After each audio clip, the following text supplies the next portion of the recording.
This letter that I'm holding in my hand bears the postmark of Portland, Maine, March 3rd, 1849. It traveled by sailing vessel around the Horn and arrived at San Francisco in early July, just 3 months after it was mailed. And it's the basis of my story. The last letter.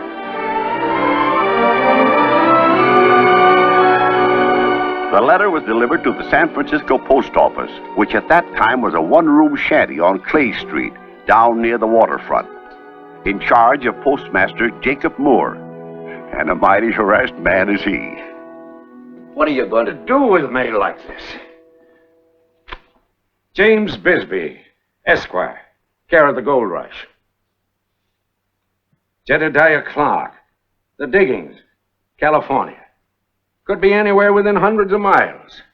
Now here's one just addressed to Father, care of Postmaster, San Francisco. We've got thousands of them. Just look at that pile. All unclaimed. And the men they're written to just longing for mail, hungry for news from home. Oh, I wish there was some way of delivering them.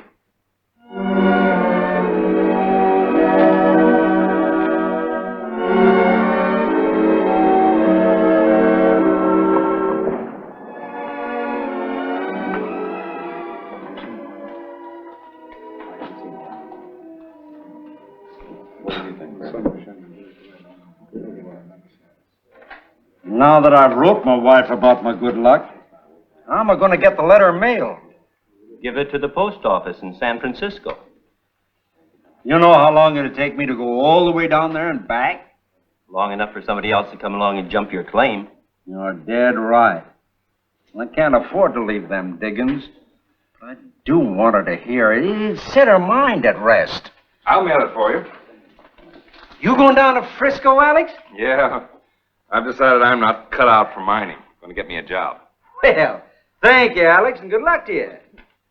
Say, when you mailed his letter, would you mail this one for me? It's from a girl back in Brattleboro. Sure. Mind adding this to your collection, Alex? Have a drink on the house. Thanks. Miguel promised to write me once a week. Probably all her letters are piled up in the post office down in San Francisco. Yeah. Say, if you run into anybody in Frisco who's coming up this way, tell them to bring them along to me, will you? Reuben Bennett, McKelemy Hill? Yeah, and any mail for Henry Conklin, too. And Samuel Osgood. I'll be glad to pay him. So will I. You give me an idea. Suppose I undertake to fetch your mail up here to the mines for you. Not just this once, but regularly. Regular? There's a mail steamer once a month. I'll be on hand, collect your letters from the post office, and deliver them. And, of course, carry mail down for you. A postal service. Anybody who wants to subscribe pays $1. That's fair enough. Well, sure. Yeah. Plus a charge. An ounce of gold for each letter delivered. An ounce? Squeaking Jiminy. Boy, that's about $16. Aren't your girls' letters worth that much to you? Well, sure, but... $16 per letter is mighty steep, Alex. You're making as much as $100 a day, some of you. Well, even so, an ounce of gold. But look what you get in return. The assurance of receiving mail from home regularly and promptly. And I mean assurance. Any letters entrusted to me, I guarantee to deliver. I'll be at the bay when every ship comes in. Pay the postage on your letters, get them back up here to the mines as fast as riverboat and mule can carry me. Bring your letters from your wives and children, your mothers, your sweethearts, all the news from home. I'll subscribe. You can put my name down. There's me dollar. I've got to find out if she's true to me. A drink to the mailman of McKelemy Hill. Yeah. Not just McKelemy Hill. I'm going to sign up folks in all the diggings, every camp, every creek bed, from here to Sonora. To Alex Todd, the first postman of California. Hey!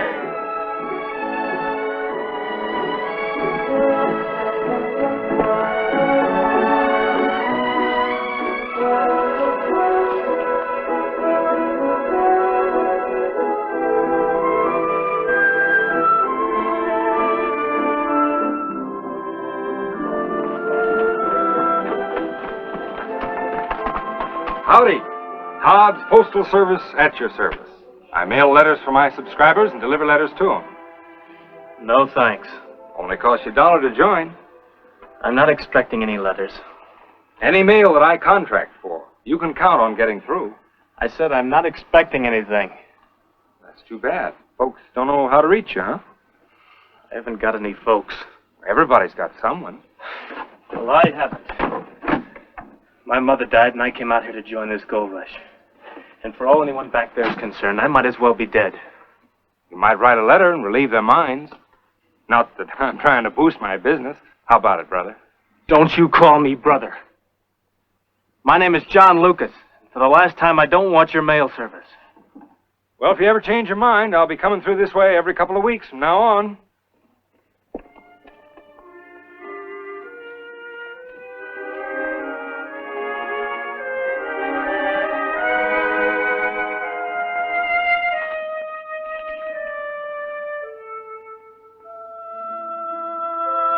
Why the heck would Uncle Albion want to hear from me anyway?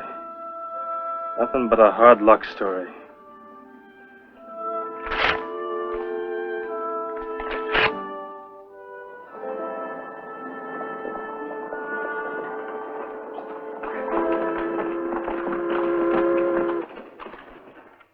Hey, boy, give me a hand with these saddlebags. Hurry up.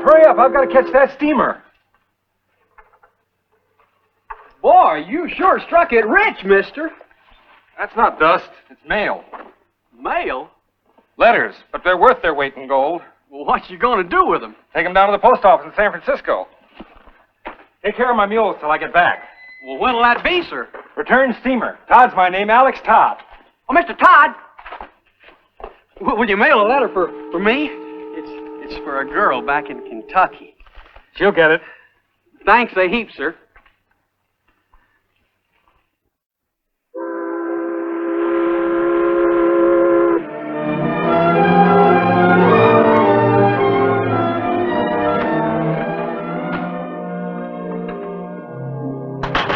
Good morning. I'm busy. What do you want? Mail. You can't barge in here like this. Go out front and wait your turn. You're Postmaster Moore? Now, look. There's a line a mile long outside. Those men have been waiting all night in the rain, just waiting for me to sort this mail. But I'm a postman, sir. Now, another steamer has just arrived, and...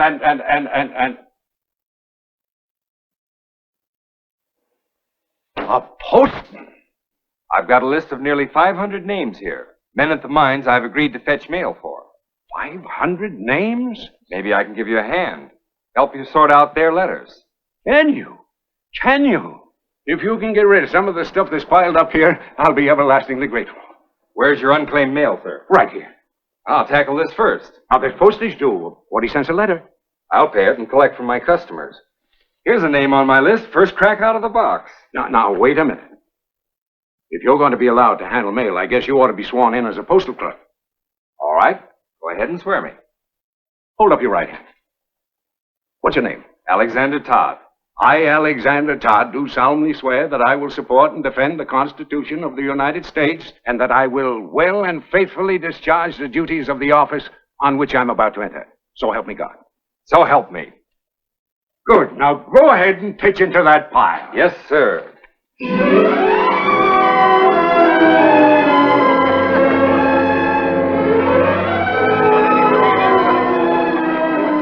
What's that over there? Got any for me? Check. Stand back, men, one at a time. Have your gold dust ready. 2 letters for Henry Conklin from Buffalo, New York. My wife, Lord love her! $32 plus postage. All right. Here we go.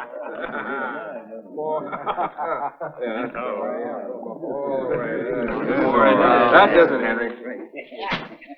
How about me, Alex? What about me, girl? Any word from Brattleboro? Reuben Bennett? Only 10 letters. Saints be praised! I knew she was true to me. Just a minute. $160, please, plus postage. Oh, me gold's tied up in a bandana inside me shirt. Well, get it out and untie it. Oh, Alex. Anything for me, Alex? I'm sorry, Sam. But I did bring some newspapers. See, here's a New York Herald. Let me have it. It'll cost you $8. $8? This is a New York paper, remember, with all the news of the world in it. Look at that date. June the 11th, 1849. It's only 2 months old. All right, I'll buy it. Here's me dust. Now give me my letters. After I've waited.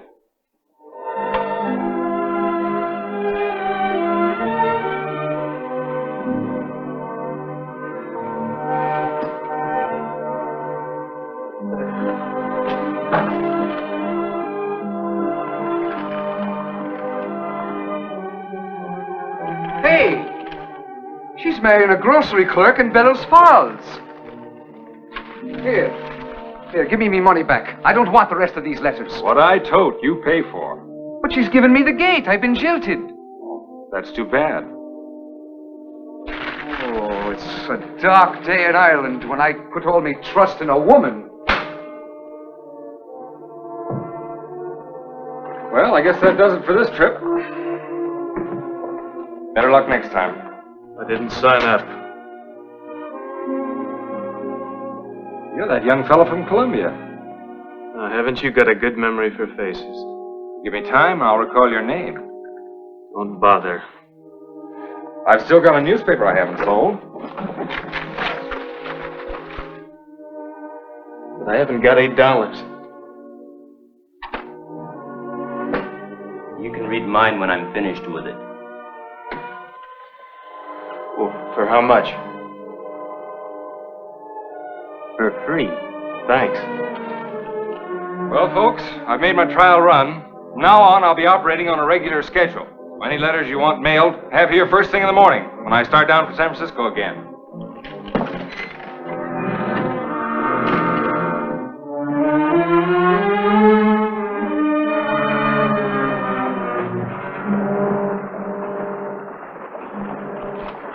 That's him there, sir. Thanks.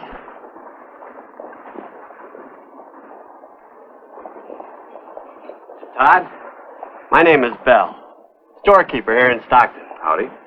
Understand you run an express service down to the bay. Well, I carry mail. Would you take some packages? How many? And how big? Well, mine is about this size. There's several others for other merchants. Heavy? Quite. What's the value? $220,000. Now, there is no place in Stockton to keep gold safe. It's a canvas shack town. But we're anxious to get it to San Francisco in the hands of Lord and Company bankers as quickly as possible. I'll deliver it. How much will you charge? 5%. 5%. Well, that's $11,000. Right. It'll be worth it for a man we can trust. Where shall I pick it up? At my store, just before steamer time. Ooh. How is it packed? In boxes. Boxes?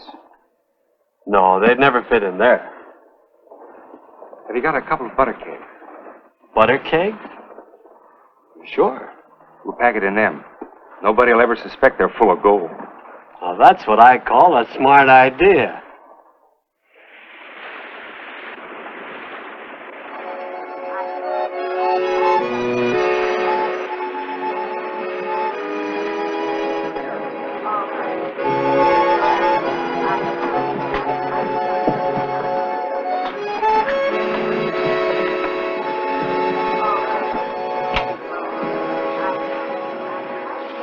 Hello. What are you doing here all by yourself? Oh, nothing. Didn't your mother ever teach you to stand up in the presence of a lady? I beg your pardon. How about a dance, Hanson? Make all the others jealous. Well, I'm sorry. What's the matter? You got a wooden leg? No, It's just because you don't want to, is that it? You can sit on your butter keg and rot.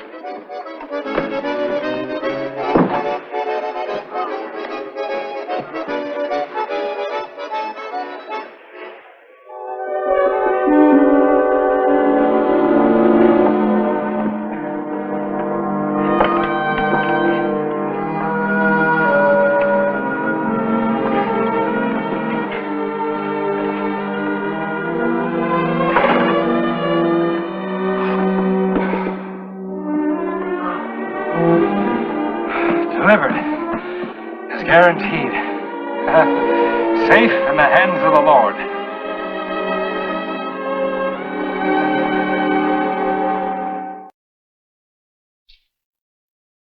How much mail do you figure you've carried in the last 6 months, Alex? I've been averaging $1,000 worth a day. $1,000? For months now. Holy catfish. I've got over 500 subscribers, carrying anywhere from 1,500 to 2,000 letters every trip, at $16 apiece. And you've been doing this all alone? You need an assistant. I'm taking on a partner as soon as I get back to Mokelumne Hill. Then I'm going to arrange for agents all along the line, hire messengers. You talk about your gold rush, Mr. Moore. Oh, the mail rush has it beat a mile.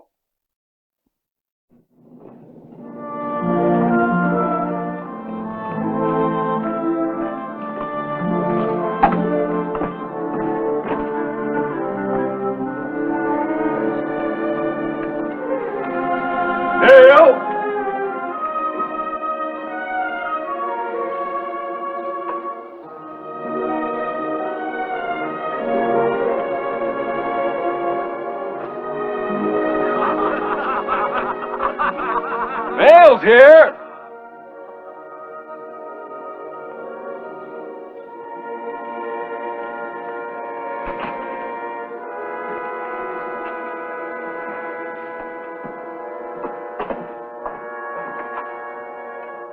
Reuben Bennett. Reuben Bennett. What's the excitement? Oh, hello, Alex. What's this fellow selling? I'm taking subscriptions for the new mail service. What? Bill Ballow's my name. I meet all incoming steamers at San Francisco, collect the mail, pay the postage, and deliver it up here to you in the mines within a week after it's landed. With a small price of $4 per letter, quarter of an ounce of gold. This small thimbleful. Put you down, sir? Me? Just give me a name and I'll add it to the list. My name is Alexander H. Todd. Alexander H. Oh. So you're the fella. Yeah, I'm him, and these folks are my customers. At least, they were. Gee, I'm sorry, Alex, but it's not that we're ungrateful. You've been a godsend to us, Alex. Sure, but when a fella can get the same service for a quarter the price... Sure, I know. You can't blame me, Mr. Todd. I'm not blaming you. The wonder to me is nobody horned in sooner. Well, if you just lower your price, Alex... Sure, there's enough business for two of you. Then a third man will come along, and a fourth. Someday they'll be delivering letters here for 2 bits. I wouldn't be a bit surprised. But I won't be delivering them, no, sir. I'm moving on. Where to? Someplace where it's not so crowded, where there's new trails to blaze, where they've got no postman. Well, come on, get it, my last delivery. Got anything for me this time, Alex? I don't know, we'll see. Say, I just wanted to say goodbye, and I'm sorry. Sorry? Nothing to be sorry for. Oh, I know what it's like to have the props knocked out from under you like this. Listen, I'm not complaining. I've cleaned up a fortune here. I wish I could say the same. Lady Luck's still leading a chase? I'm moving over to Whiskey Slide and gonna give it one last try. I'm heading north for Oregon. There's a wagon train leaving Sacramento tomorrow. I'll just have time to make it if I hurry. What are you gonna do up there? We'll start a mail and express route. Well, you'll succeed. Men like you always do. Well, if our paths don't cross again, good luck. Let's go. Come on.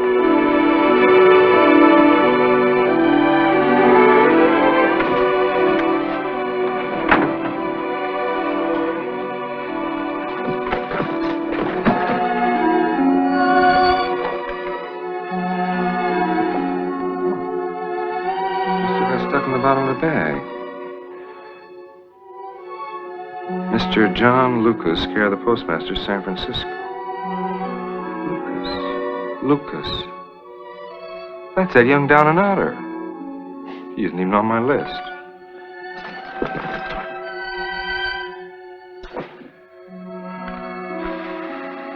From Herbert Ritchie, attorney at law, Portland, Maine. Somebody's dead. All the more reason for not delivering it to him.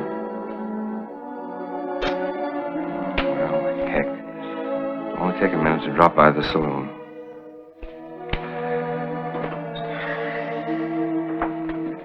He's left already. Pulled out of here last night. Doggone it. Forget it. I feel responsible. Why? He wasn't one of your subscribers. No, but the letter got in my bag somehow. I always deliver. You mean you did? But you're all through here now. Heading for Oregon, you said. I'll never connect with that wagon train now. What are you going to do? Ride over to Whiskey Slide and deliver this letter. Don't be a fool. You say he might have pushed on down to Poverty Flat. I'll try and catch up with him there. Thanks.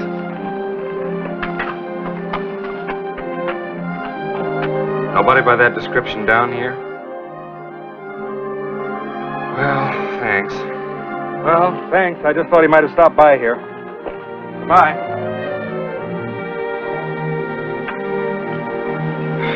It's like looking for a needle in a haystack. I've just wasted a lot of time. For all you know, he may be dead. Yeah. Well, if he is, then there's his ghost.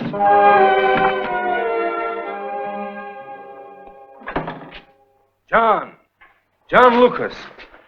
I've been looking everywhere for you. I've got a letter here. Well, if you want me to take it to San Francisco for you, I will. I'm quitting the mines. No, it's for you. For me? I found it stuck in the bottom of my mailbag.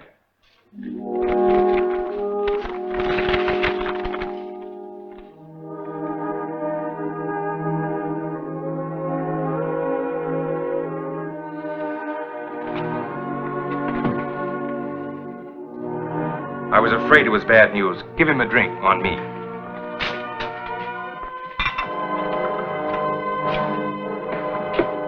Letters from lawyers are always a shock. Read it. This is to notify you of the death of your Uncle Albion Scott. That's too bad. His entire estate of two million...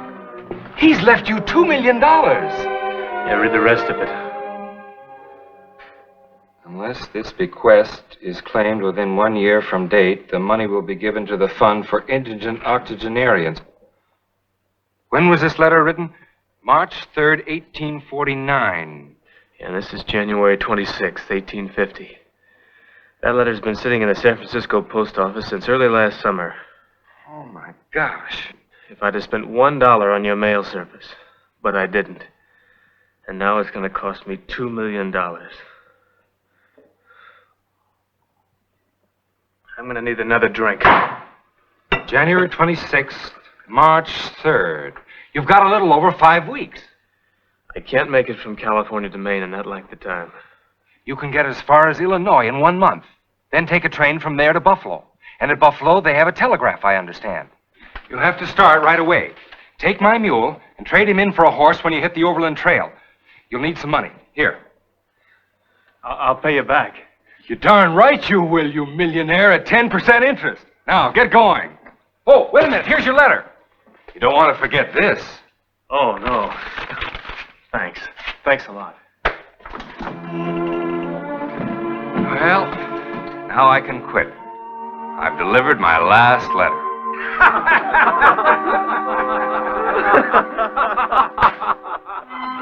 And of course, you want to know if John made it home to Portland, Maine in time to meet the deadline of March 3rd, 1850. He sure did. Thanks to the reliability of Alex Todd, California's first postman.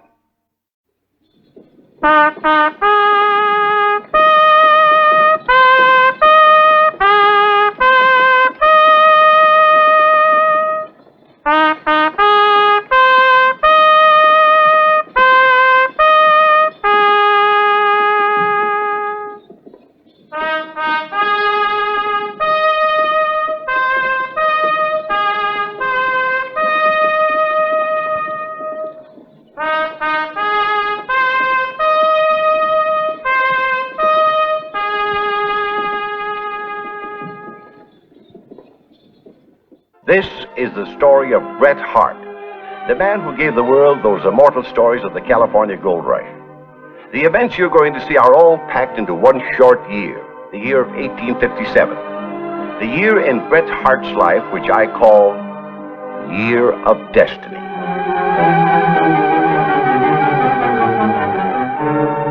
The year is young, and so is the slender youth from New York City. Only 20 and a stranger to this wild mining country.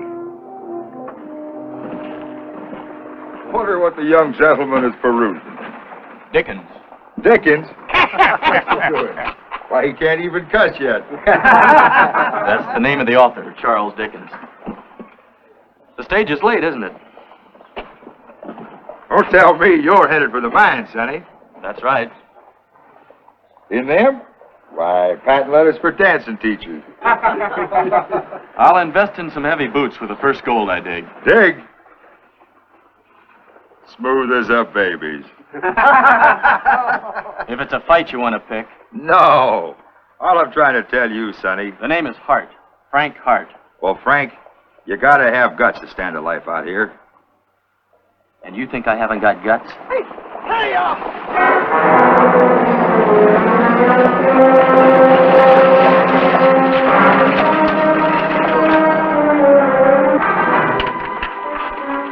Give us a hand, boys.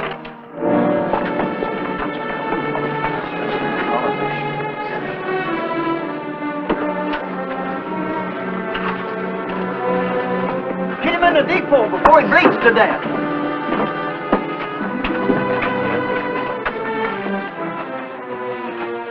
Road agents? Murrieta himself. Murrieta? He didn't get the treasure, though. Who'll volunteer to ride shotgun in Johnny's place? Not me. I got business right here. I'll do it. Can you shoot? Certainly. My life depends on it. It will. Get aboard.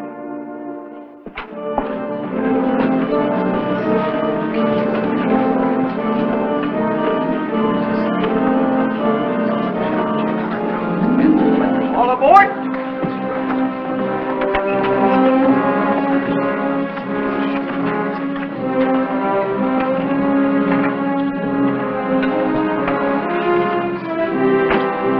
Get in, Jim! You're forward!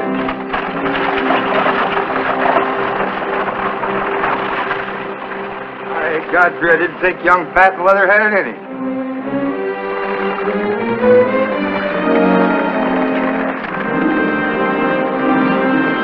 Bandits! Put your gun down. Them ain't road agents.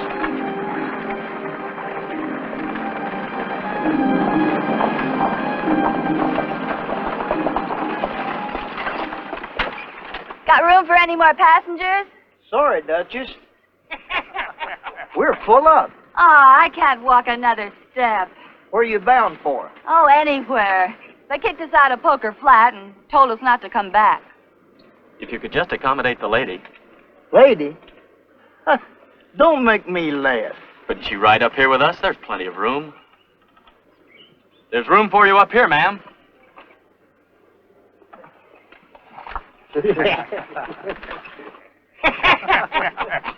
What about the others? They'll have to hoof it. Get it, Juke! Wait!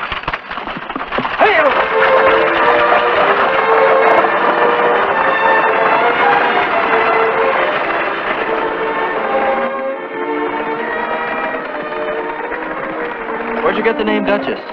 My professional name. The others? The dressy gent is known as Slick Nick. A gambler? Naturally. The old bum, he's Billy Bedamned. But you ain't interested. Oh, but I am. I'm very much interested. Slick Nick, Billy Be Damned, and the Duchess. Little did Frank Hart realize that his interest in these colorful characters and the others he would meet would play such an important part in this year of his destiny. When the Sierra snows melted, Frank forsook the job of Wells Fargo messenger for that of school teacher in a remote mining camp. Arithmetic. Out of a book. I'll give you an example out of real life. $5,000. That's the amount of gold I took out of one pocket up there on the hill in less than a half hour. $3,000 I spent building a flume and tunneling. And that left, $2,000. $2,000. And you just keep on subtracting and subtracting and subtracting until you're down to a few hundred. And that's just enough to start a saloon with myself as my own best customer. Why, you must be old. Go ahead and say it. Old Bummer Smith. Sure. I'm happy to meet you, Mr. Smith. I've been wanting to talk to you. What I hear, boy. What's on your mind? I understand you have a daughter. I have. How old is she? Growing up. I wish you'd bring her here to school. To school? You might as well ask me to bring your young wildcat. Melissa pays me no mind, and I pay her no mind.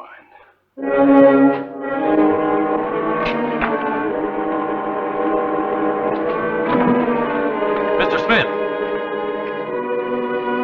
Bummer Smith, harsh, bitter, and unfriendly. A self-confessed failure, both as a man and a father. A weakling who found life harder to face than death. They buried him in Boot Hill this morning. And what about his child? She didn't even show up for the funeral, off in the woods somewhere. I can't believe it. You don't know Melissa. She's got a heart of granite.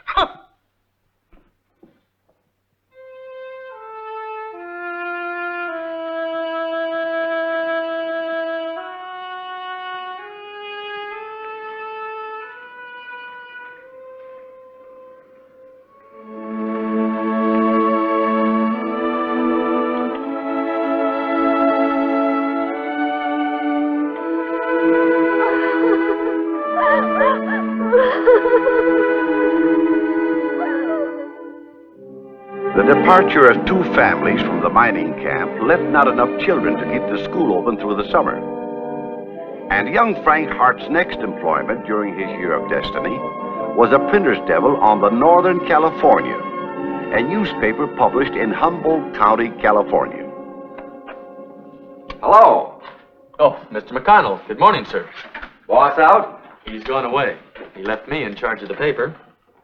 I just finished an editorial for tomorrow's issue.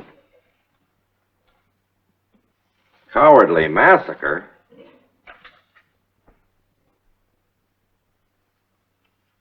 You can't print this. Why not? It's true. Those were Injuns that were killed. 60 of them. In cold blood. By a bunch of white ruffians. The most dastardly thing I ever heard of. Injun baiting ain't exactly new in these parts, son. And decent citizens sit back and do nothing about it. Well, maybe they will after they read that. Take my advice and tear it up. It'll get you into trouble. I don't care if it costs me my job on the paper. I'm going to voice a protest against this barbarism if it's the last thing I do. It might very well be, son. It might very well be. Who does this outsider think he is coming into town and printing an article like this about us citizens? We only gave them Injuns what they deserved. Not half enough. And if we let them get away with it, there ain't no telling what he's liable to print next. You know, a fella like this could cause us a lot of trouble. Now, we ought to go down there and bust up that newspaper office, and then we ought to take this Injun-loving squirt out and teach him how to dance on the end of a rope. Right. Fill him up again.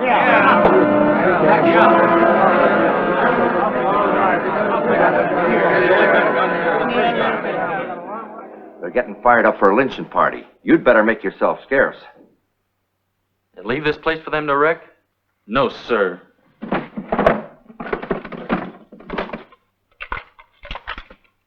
Those won't do you any good, Frank. Don't you realize it's a mob? I appreciate your concern, Mr. McConnell, but I will not run. Then I will, to Fort Humboldt for help. I only hope we can get back in time.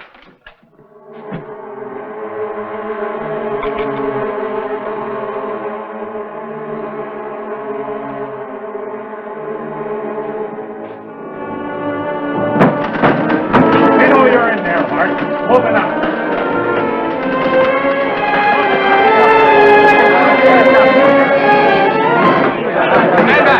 I'll shoot the first man that takes another step. Ah, he's bluffing. He's only a kid.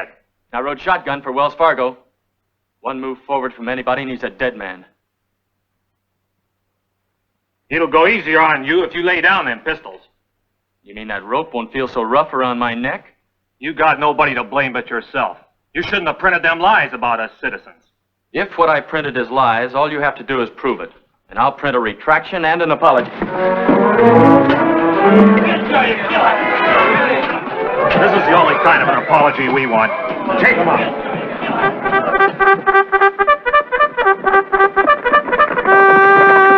Soldiers!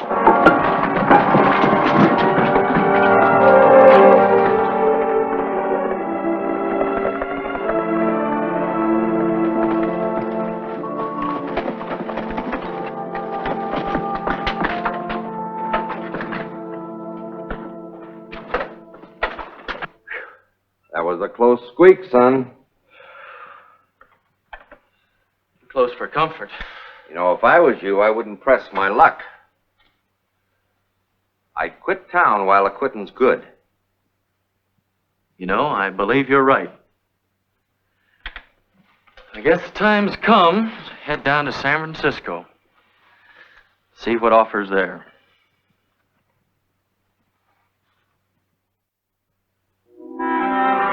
And so, as the year of destiny waned, we find young Frank Hart in the office of the Golden Era in San Francisco, working as a typesetter, and in his spare moments, scribbling poetry.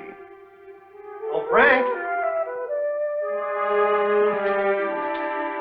With my compliments. $1, what for? That poem of yours we published anonymously. Well, thank you, sir. Have you ever tried your hand at writing fiction, my boy? Well, I've thought about it, sir, but I don't know whether I really have the talent or not. All you need is an idea and some characters. Well, I've met plenty of characters in this past year. The outcast from Poker Flat, dance hall queen in Roaring Camp and her baby, old Bummer Smith who killed himself, and his wild daughter Melissa. Why don't you try putting some of them down on paper? I'll pay you $1 a column for anything we can use. Well, thank you, sir.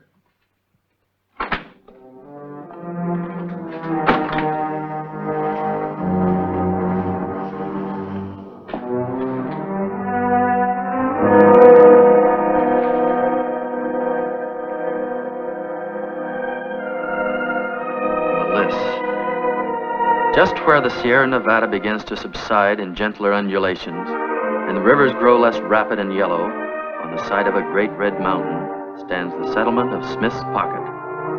And at the end of its long, straggling street, past the Methodist Church and the Monte Bank, stands the village school.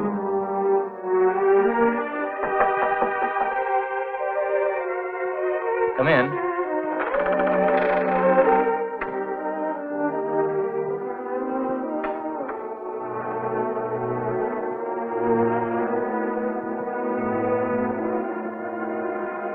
My name's Melissa Smith. You keep school, don't you? I'm the schoolmaster, yes. Well, I want to be teach, and I don't care what you say, I'm coming to school.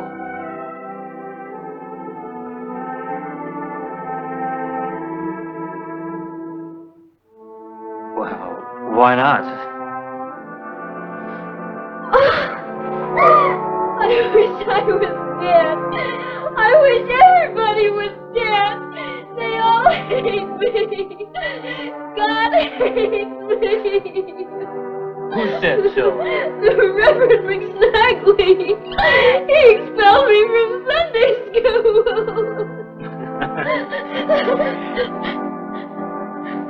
You come tomorrow morning. School starts at 8. And now I'm going to walk you home. Where do you live? Nowhere. Pa died. We'll find you a place with some nice family.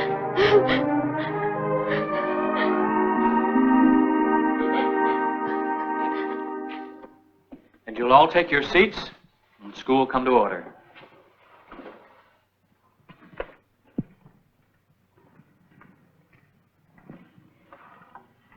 And now today we are going to have a lesson. Oh, Melissa. Come in. Have a seat right here in front for you. Hey, look, she's got on a clean dress. That's one of my old ones. She's living at our house. We took her in. Hey, she's got on shoes. She's tame.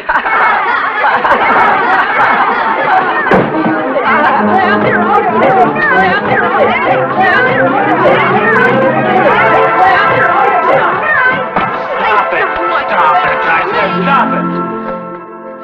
Now, Melissa, you put on your shoe. Dolly, you'll stay after school. Yes, sir. Oh, you've got blood on your hand. Let me get it off for you.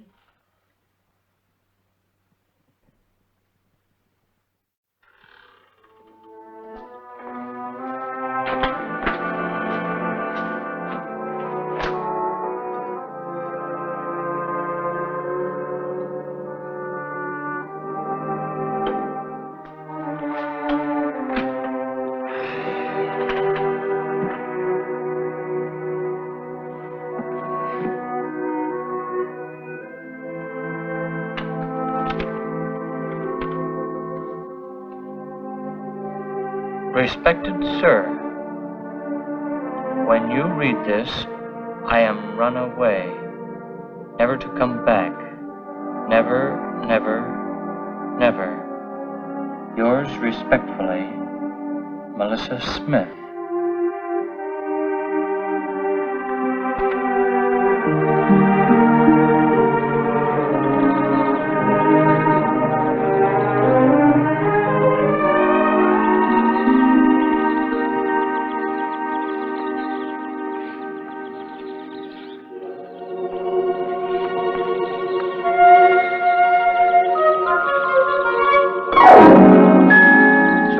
Hideout. What do you want? You don't happen to have any food cached away here, do you? Are you hungry? Famished. Haven't had anything since dinner yesterday. If you was an Indian, you'd find roots and berries. If I were an Indian. But I'm not. I'm only disappointed schoolmaster. Where are you going? Back to school.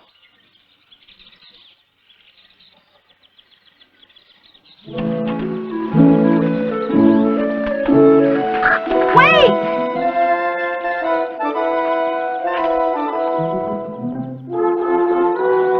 I'm waiting. You said you were disappointed. I think you can guess why. I'll go back.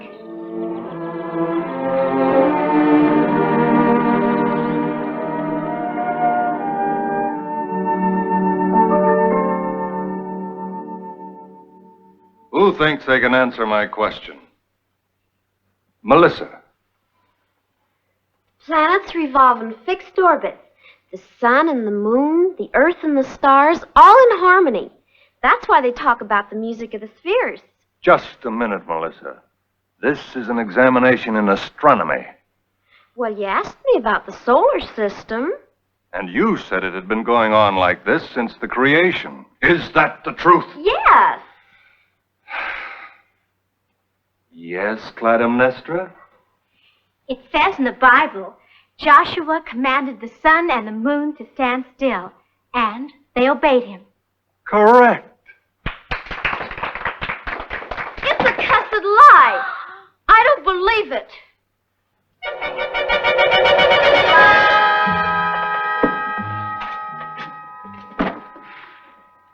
What is it, Ollie? Melissa's gonna run away again. What's that? She took up with one of them actor fellas in the traveling company. They're moving out tomorrow morning. Which actor? Him with the shiny hat and the gold watch chain. I seen her talking to him just now at the arcade. Where is she? Who? Melissa Smith. I don't know. I understand she's considering joining your troupe. Is that true? Suppose it is. You know very well that's no kind of a life for a young girl. And, what business is it of yours? I happen to be her guardian. Really? Rather young, aren't you? I appeal to you as a gentleman To leave her where she is.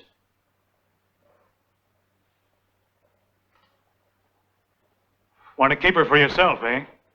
Sorry, old man.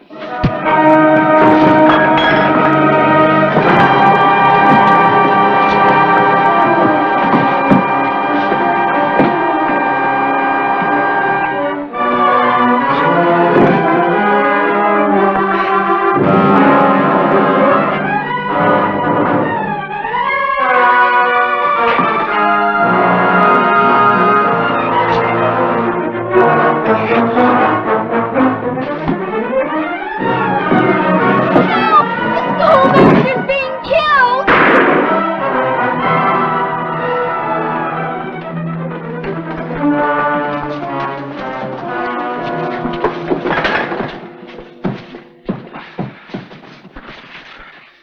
Did he get you?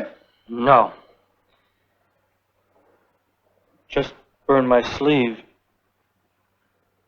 Well, it's a good thing Melissa called us. Melissa?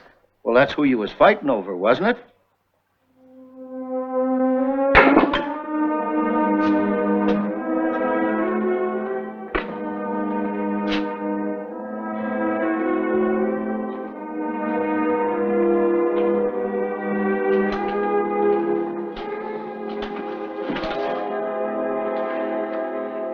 Please leave me alone, Melissa. I'm busy. Why didn't you kill him? Kill him? Well, sure, that's what I give you the knife for. You? I slipped it in your hand when you was on the floor. Why didn't you stick him? And be a murderer as well as a fool? Fool? Fine thing for a schoolmaster.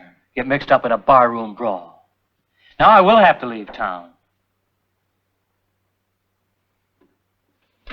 Were you really planning to run off with that troop? I could still do it. I'll have you locked up first. Then I'll kill myself. Melissa. My father did it, so why shouldn't I? At least it's better than staying on here alone where everybody hates and despises me. Listen. Will you marry me? Marry you? Yes. Tonight. There's a new preacher at the foot of the mountain. He'll tie the knot. And leave here? Yes. Say you will. And hand in hand they passed into the road, and behind them the school of Red Mountain closed upon them forever.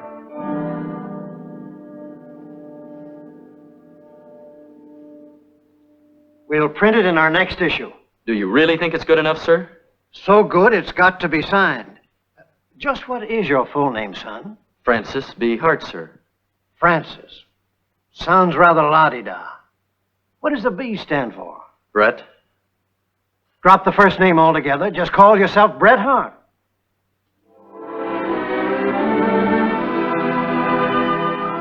Melissa by Bret Hart. You're off to a fine start, Frank. Just keep 'em coming. Simple human stories about the kind of folk that you've known out here. And one of these days, the world will hail you as a great writer. Never was there truer prophecy.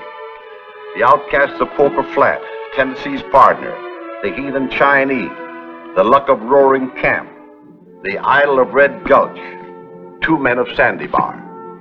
The stories of Bret Hart swept the nation, acclaimed as a new kind of writing into which was woven the real stuff of the West.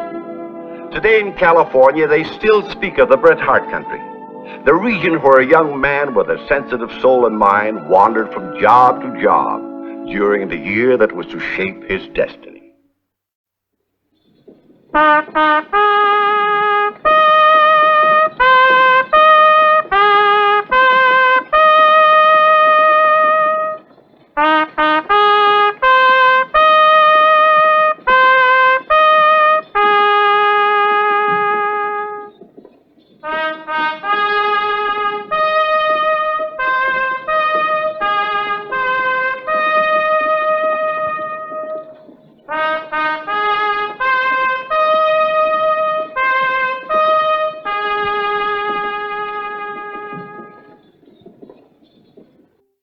This is one of those fabulous stories that could only have happened in pioneer days with the opening up of new country. It is the year 1865. Washington Territory is still largely a wilderness. Its settlements along Puget Sound populated by young men who have answered the call to the Northwest. What is needed now is women. Women with good background and education to become wives to these men, to help establish homes and families, bring a civilizing influence into the territory. Where to find them? The answer was provided by Mercer Girl. So called because it was Mr. Asa Mercer who had the idea of coming east and recruiting a shipload of brides from New England, New York, Philadelphia, Baltimore. The meeting begins at 8. We'd better get there early if we want good seats. We? Annie Stevens, wild horses wouldn't drag me there. Why not? Well, you think I'd put myself up in a matrimonial block? You know you'd like to get married, Lizzie. But not to a lot of strangers.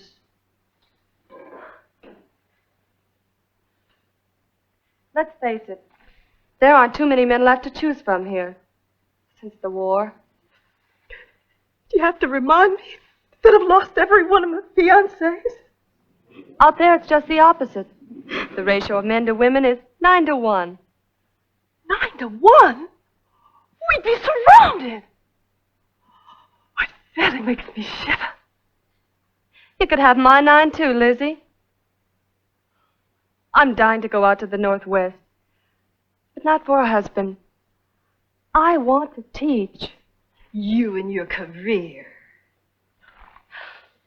What an opportunity to carry learning to a new frontier. I don't think that this Mr. What's-his-name, Mercer, would take you. He's only interested in brides. Why, he's an educator himself, Lizzie. He is? Head of the Territorial University out there. I still think he's a wolf in sheep's clothing. Some of the most influential men in the country are behind him. The governor of Massachusetts, the Honorable Peter Cooper, the Reverend Edward Everett Hale. He turned over his pulpit in Boston one Sunday to Mr. Mercer. You mean they're taking old maids from New England? They've lost their men, too, in the war. Annie, I will accompany you to the meeting this evening. Good. I wish I could convey to you ladies something of the beauty and grandeur of that Northwest country, of the blueness of its waters and skies, the magnificence of its forests and mountains. I thought he'd have gray hair and a goatee. He's young. Hush. As head of the Territory's Institution of Higher Learning, I've had occasion to visit the various camps and settlements. I know the loneliness of those men, how they long for the care, comfort, and companionship that only a good woman can give them. The women that I am appealing to are women of culture, versed in the art of housekeeping and homemaking, who will ensure the future of the territory. I have already signed up more than 300. If there are any among you who are interested, I shall be glad to talk to you after the meeting. Thank you. Perhaps I wouldn't qualify, sir. You see, I want to go out to teach, not to marry. My dear Miss, Stevens, spelled with a P-H. there is no compulsion to marry. One young lady from Fall River, I believe, wishes to go out as a seamstress. We need women who can sew and teach. Then I'm ready to sign up. Good. Here's a form. My goodness. You gotta give character references. Naturally. When do you plan to sail, Mr. Mercer? I'm on my way to Washington now to check the final arrangements with General Grant. I'll notify you as soon as I know the date of departure. I put the matter before President Johnson and the cabinet. Got their approval. I'm most grateful to you, General Grant. Not at all. I know what it's like. I was stationed on a post in Vancouver once for months. The longest, loneliest months I ever spent. The government then will consign me a ship. Here's the order, all made out. One sailing ship, fully manned and provisioned, with a capacity to carry 500 passengers.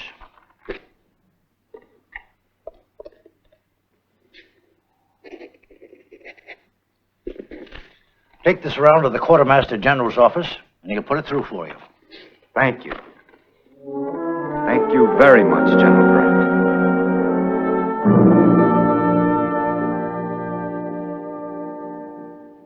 Impossible. Impossible? But it's been signed by General Ulysses Grant, sir. I don't care who signed it. I won't honor it. But, sir, the government can't consign you a ship under any circumstances, Mr. Mercer. Next.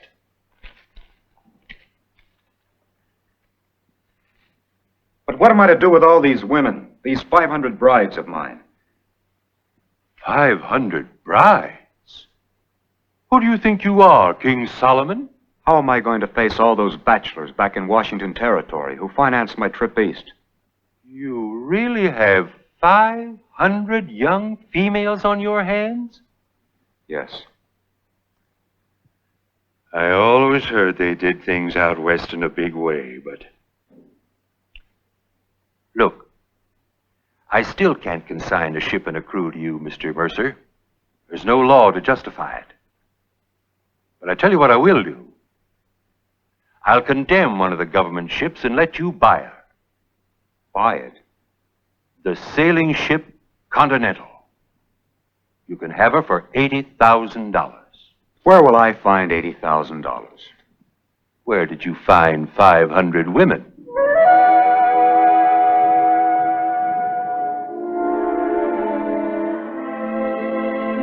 He appears to have run into a little difficulty in Washington. Maybe he couldn't furnish character references. Lizzie, how can you say such a thing? After meeting the man, talking with him, he says this is only a temporary postponement. He's gone to New York to make some new contacts.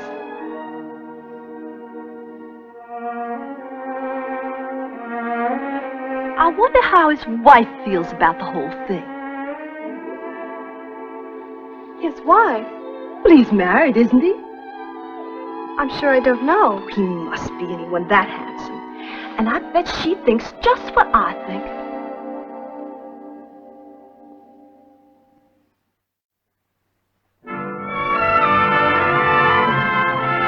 And so I've come to you, Mr. Holliday, because, well, frankly, I need an angel. With 500 on your hands already? What you mean is you need some money. $80,000. And what makes you think that I'd be likely to come up with it? Because you've done more than any one man to open up the West, Mr. Holliday. You own half the stage routes out there, and now you're planning on building ship lines, aren't you? For a college professor, you're not so dumb. All right, I'll tell you what I'll do.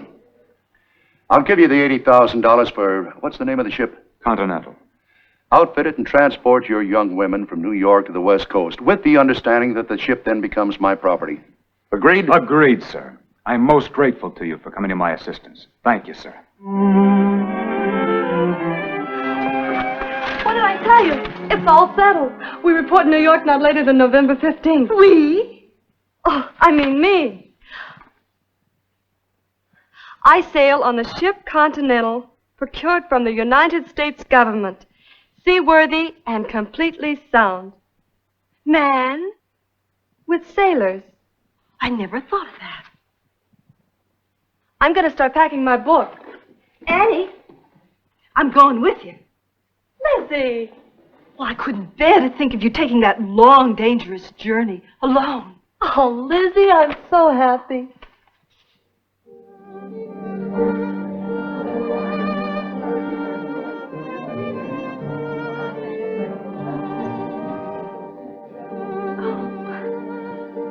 Good afternoon. I'm Todd of the Times. A newspaper reporter. You're, both Mercer girls? We are members of Mr. Mercer's party. That's what you mean. And you still plan to go? In spite of the article that has appeared? Article? Oh, not in my paper. We'd never questioned Mr. Mercer's motives. It was in a rival sheet, the New York Herald. You haven't read it? We only just arrived from Baltimore. We expected to find Mr. Mercer here. He's probably gone out to kill the editor of the Herald. What did the article say? Well, perhaps you'd better read it for yourself. Personally, I don't think there's a word of truth in it. But it would make a girl pause and consider. Right there on the front page. Of all the scurrilous attacks. guilty of entrapping hundreds of innocent young women, luring them west for the purpose of... Move your thumb at me so I can see. Here comes Mercer now. Hello. Miss Stevens, Miss Ordway. Mr. Mercer. How many cancellations have you had? Todd, of the New York Times. I'm not giving out any interviews. This is perfectly outrageous. You should sue for libel, Mr. Mercer. Unfortunately, the damage has already been done. Then girls are dropping out. Uh-oh. Here go two more. Ladies, that article is a lie, from beginning to end. This expedition has the endorsement of educators, ministers, and statesmen. Ladies, please. Telegrams for Mr. Mercer. Here. More cancellations, I'll bet.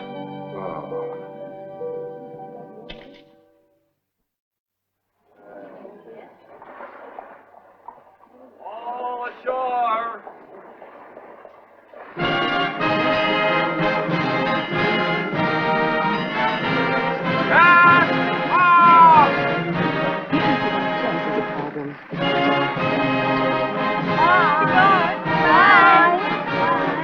Goodbye, America. For goodness sake, where do you think Washington Territory is? The other side of the world.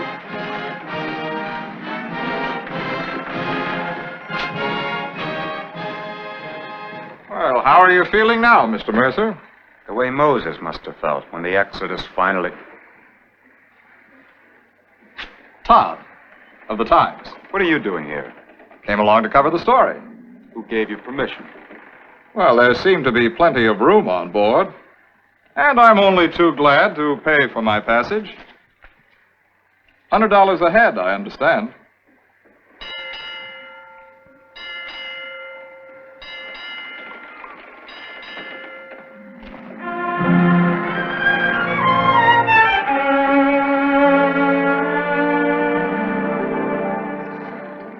Now that you young ladies have your sea legs, limbs,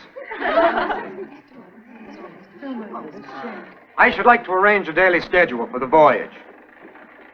Each morning, I recommend a brisk constitutional around the deck. Afternoons may be profitably occupied with needlework and writing in your diaries. In the evenings, I shall give a series of lectures on the Northwest. Today is the 24th of January. We should reach Seattle by the end of April. Dale Valenti. What does that mean, Mr. Mercer? It means, God willing.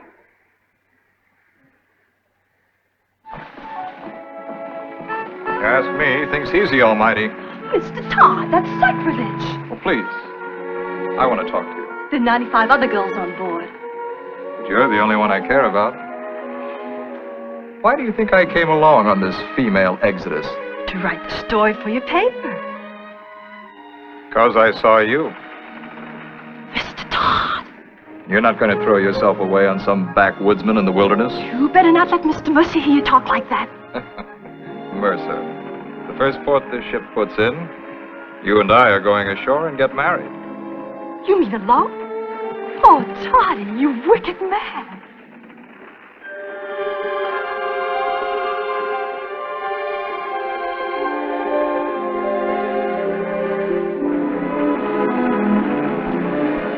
Good evening, Mr. Mercer. Good evening, Miss Stevens. You're up rather late, aren't you? I wanted to be on deck when we crossed the equator. I thought as a geography teacher it would be an experience. You won't see very much, except the moon.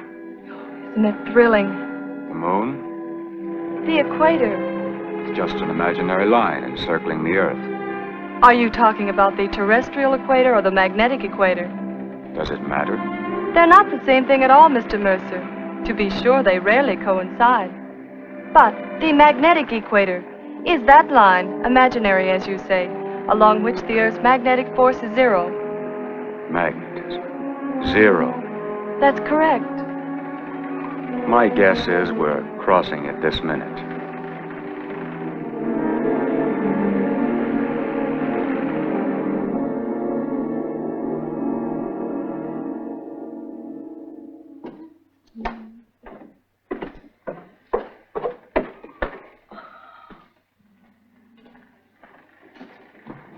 sailor suits are so cute.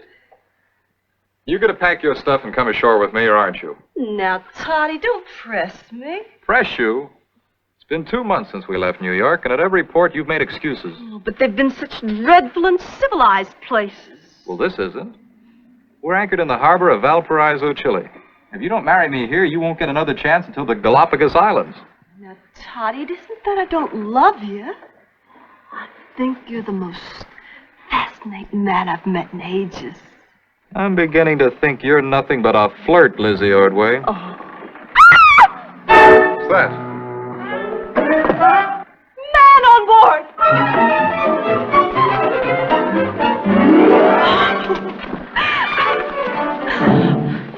He nearly landed in my lap. Allow me to introduce myself. Don Federico Victorino Bilbao of Valleplacio. I came as ambassador for the caballeros of our city. Word reached our ears of a shipload of American senoritas in the harbor. Young and beautiful. And the reports were not exaggerated. I could swoon. With the permission of the captain and your dueña, we should like to welcome you ashore this evening as our guest at fiesta. Well, where is your dueña? What's going on here? You are their dueña, senor. I'm in charge, yes. My credentials, senor. I don't read Spanish. What is it you want? Company of your fair passengers, senor. He's invited us to a siesta. Fiesta. Tonight. Well, that's very kind of you, sir. But I'm afraid I shall have to refuse. Oh. Nobody is allowed ashore. It would be a great disappointment to the young men of Valparaiso. They had anticipated teaching the senoritas from the north of Fandango. Oh. These young ladies are my personal responsibility. The answer is an unequivocal no. Oh, darn it.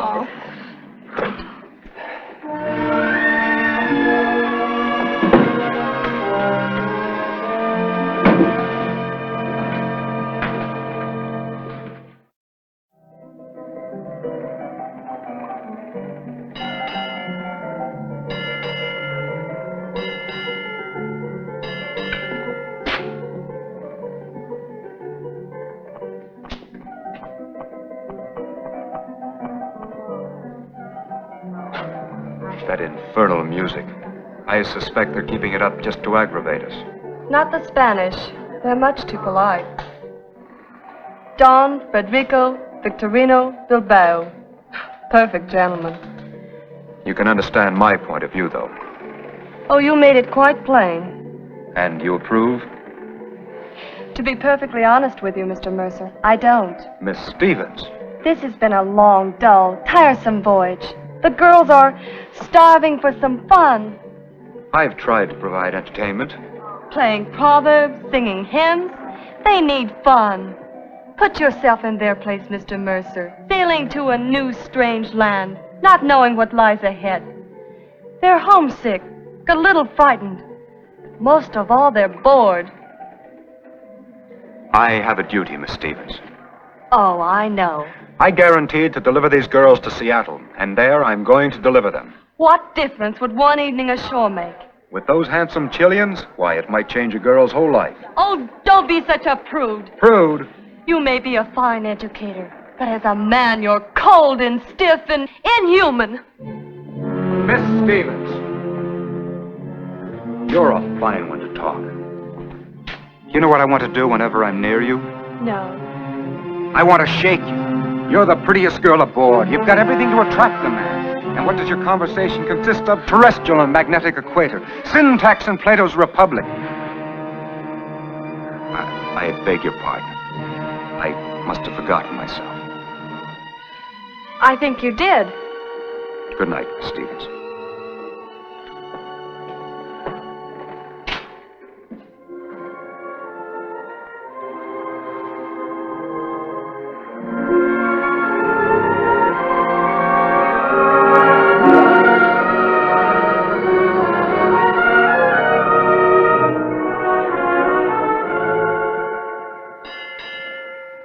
This marks the end of our passage aboard the Continental.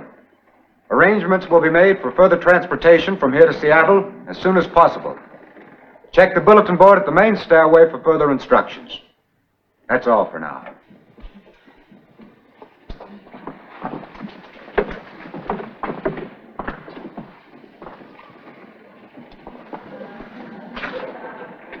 Here's your last chance, Lizzie. I'm quitting the party here. Toddy, I can't bear it. Well, then come ashore and marry me. Oh, I'm just torn. I feel I should go on to Seattle. And see what they have to offer there? Now, Toddy. Well, you know where to reach me. Todd of the New York Times.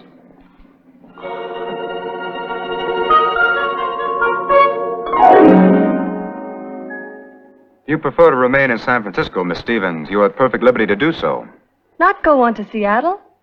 You still plan to teach? Of course. Well, I think it only fair to point out that the opportunities are far more lucrative and more numerous in San Francisco than in Washington Territory. But I'm being dismissed. Well, so long, Mr. Mercer. Thanks for the boat ride. Hope to see you in New York on your next safari. Well, it's true, isn't it, that this is only the first of many that you contemplate? Mr. Todd, when I deliver this shipload of young women to Seattle, God willing, I am through with women for the rest of my life.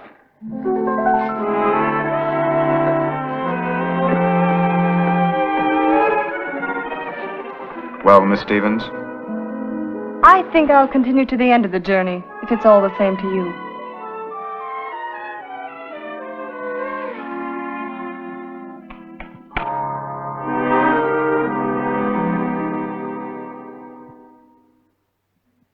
It has taken me over a year to accomplish my mission.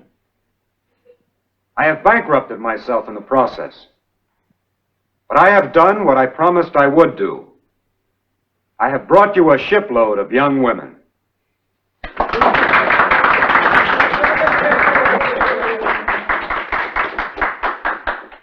Virtuous, refined, splendid young women who will gladden your lives, make beautiful homes, and assist in the development of the great Northwest.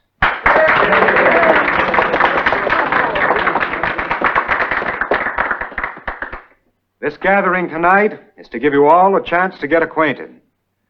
Formal introductions are not necessary. So, without further ado, on with the dance.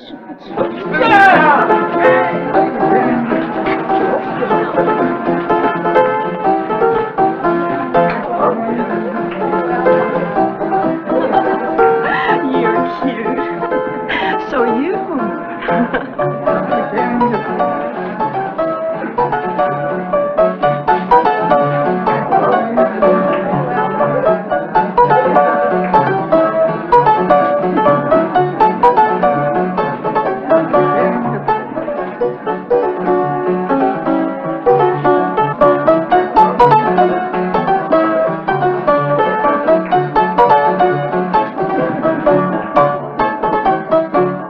The first wedding took place within a week. By the end of 6 months, all the girls were married except one. And she remained a spinster all her life.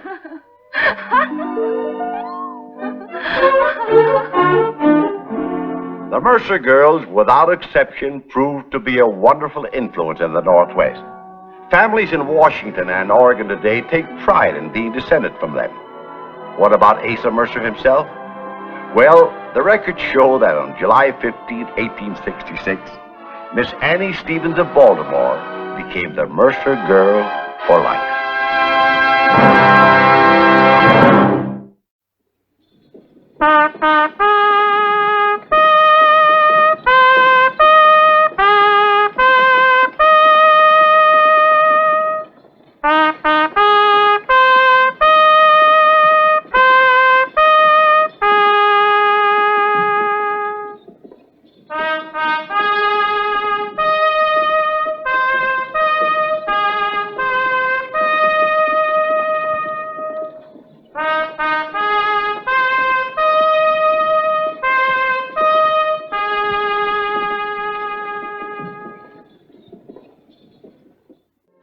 History has made legends out of many men in the Old West.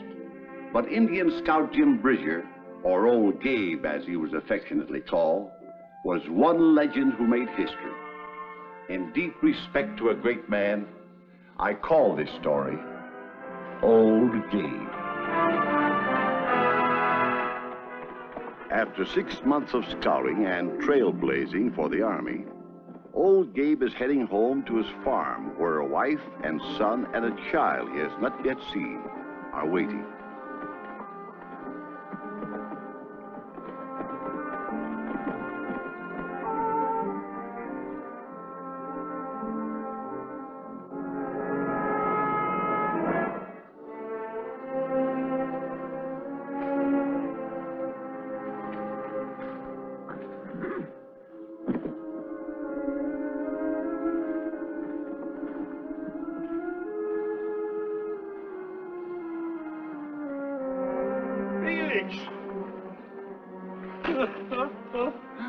Wow! Grown like a large pole pine.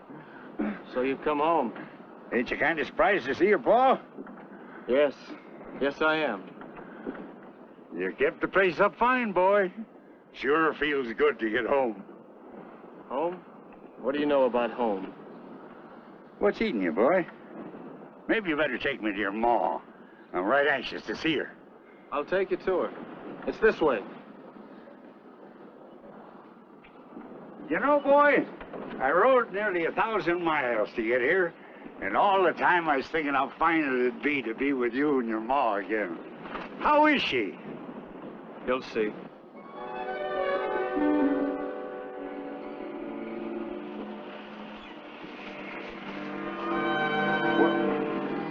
Oh, no! That's Ma. That's her baby. Oh.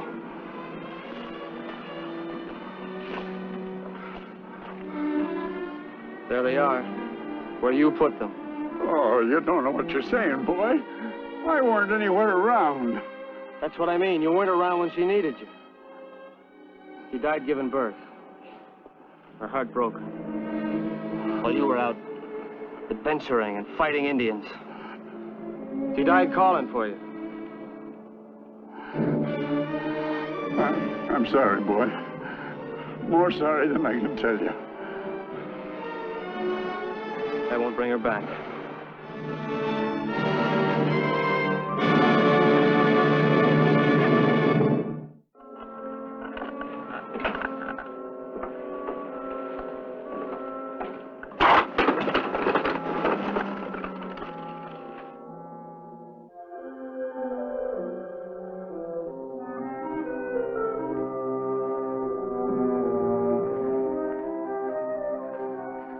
I see you're going away again. What are you talking about, boy? You're leaving just like you always done before. We're gonna lose this farm. It's like we lost the one at Willow 3 years ago. We ain't losing this farm. You didn't answer my question. You leaving or you staying? I'm staying here. I wish I could believe that. Jim Bridger never breaks his word.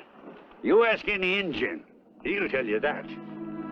Right now, I'm going into town to pay Grove some money on the mortgage.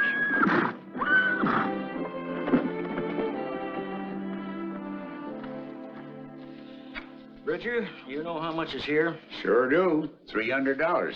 Exactly. And you owe me $700 on the mortgage. That was due 2 months ago. Why, I had no idea that... You haven't much of a head for business, have you? I reckon not. Does my boy know about this? It's your place to tell him, Bridger, not mine. That boy has his heart set on that farm. He worked it hard while you were away traipsing around. I didn't see fit to add to his worries. Losing the farm would go pretty hard on that boy. Just what are your chances of paying that balance in a reasonable time? Reminds me of one time I was once surrounded by 100 Sioux. I had 2 arrows in my shoulder, and my rifle was busted in bits. What happened? I was killed, but here I am. Bridger, I'll give you just 1 more month at the usual rate of interest, not 1 day more. Now let's see if you can get yourself out of this trap. It'll be hard, but this here child is going under trying. Thanks.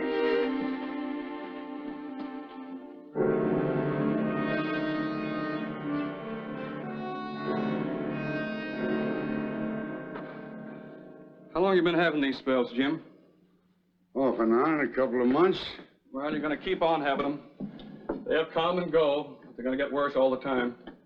What is it, Doc? You've got a condition of the eyes caused by increased fluid tension inside the eyeballs. We call it glaucoma. What does that mean in American? Am I going blind? I'm afraid you've ridden the trail for the last time, Jim. No more staring into the hot western sun. No more shooting at impossible targets 200 yards away. You can't depend on your eyesight to save you from those Indians anymore, Jim. I reckon it's a good thing I got my farm. You got more than that, Jim. Yeah? You've had your share of sadness, but you've got a fine, upstanding boy in Felix. Yeah. I reckon I have. I sure wish there was something I could do to help you. There is, Doc. If you happen to run into the boy, keep a tight tongue.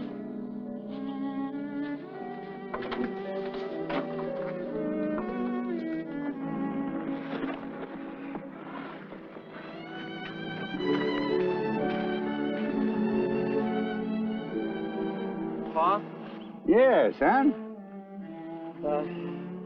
You really mean to stay here?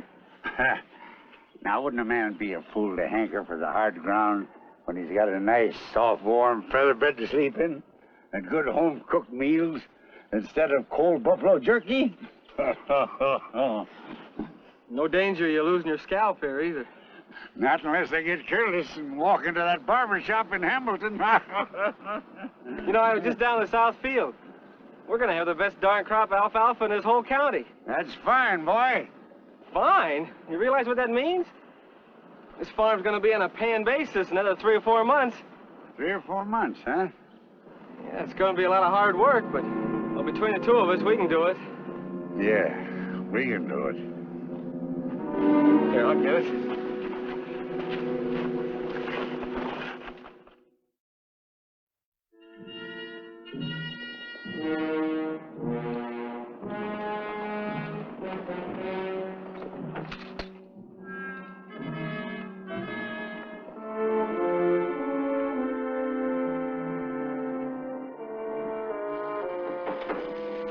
Just a minute.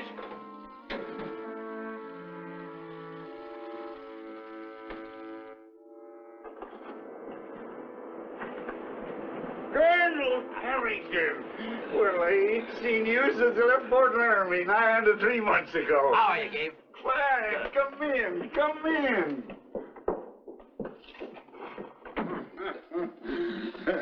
Right in time for supper. Oh, I'm sorry, Gabe. I can't stay. Well, sit down, sit down. Have a cup of coffee. Thanks. Oh, this frying chicken on a stove. Darned if it ain't easier to cook a whole buffalo. Tell me, what brings you way out to this country? Well, as a matter of fact, Gabe, I was just passing through Hamilton. Thought I'd drop by and say hello. Well, I sure am right pleased to have you. Well, a man doesn't forget 10 years of close friendship. I reckon not. It's a right nice place you got here. Can't say as I blame you for wanting to be home. Where's your family? It's just me and Felix now. My woman and the little one went under in birth. Well, sorry to hear that. How's the engine situation? It's not good. No? Not good at all. Gabe, you know the importance of keeping the Oregon Trail open. The entire future of this country depends on it. It's got to be made safe for immigrant and military travel. You been having engine trouble? Well, we were all right as long as the Crows had control of the hills around Clark's Fork. But the Sioux moved in and pushed them clear back to the Platte under Chief Yellow Wolf. That means the Oregon Trail runs through hostile Sioux country now. Exactly. Are you aiming to fight Chief Yellow Wolf? Well, not unless we're forced to. We'd like to make a treaty with him. As a matter of fact, Gabe, I was just on my way to St. Louis to pick up an old friend of yours, Fred Beachy. Fred Beachy? What for? Well, who else is there that's even got a chance to deal with Yellow Wolf now that you quit me? You hired him yet? No, but I know I can get him.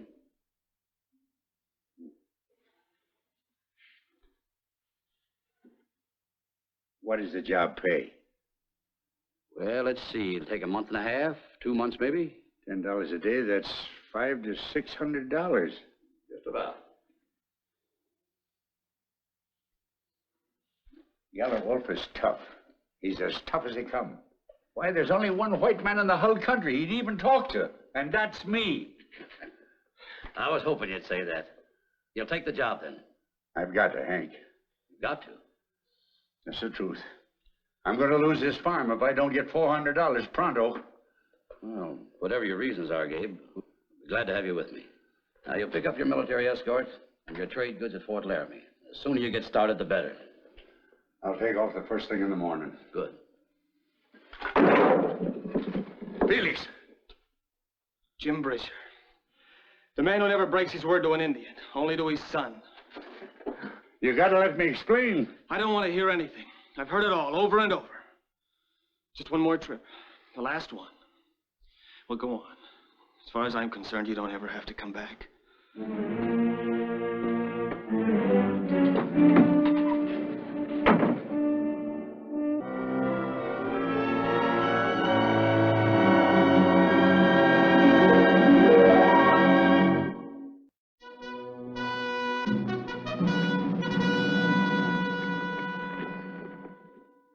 We'll follow the old trail through Bad Medicine Pass, then head up over the notch, crossing the Platte just above the forks. Where's Yellow Wolf's new village? Clark's Fork, on Bend of River. Many lodges? Many lodges, and many braves. I understand you've had a lot of dealings with Yellow Wolf. You expect trouble? Well, I've traded with him, beat him at his own game with bow and arrow, and fought him. But as for trouble, well, only Yellow Wolf can answer that. There's the call, gentlemen. One last word. There's no need to point out the importance and gravity of this mission. It's all on your shoulders, Gabe. Now, you've got all the trade goods you need. The big thing is your judgment and ability. I'm depending on it. I'll do my best. I know you will. Good luck, Gabe. And I trust we'll be seeing each other again soon? I hope so. Good day, gentlemen.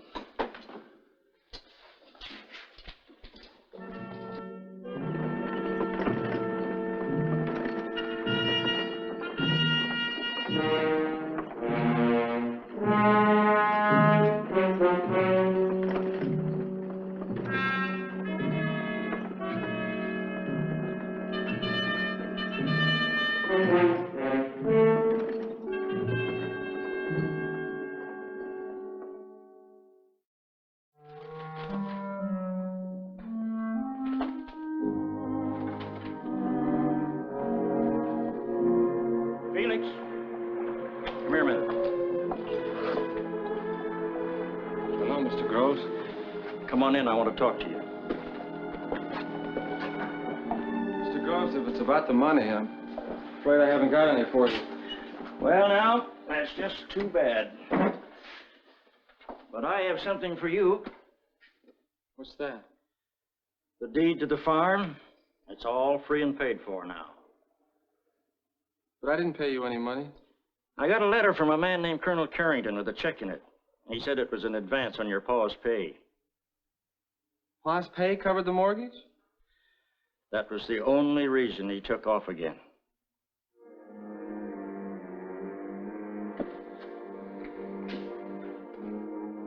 Thank you, Mr. Groves.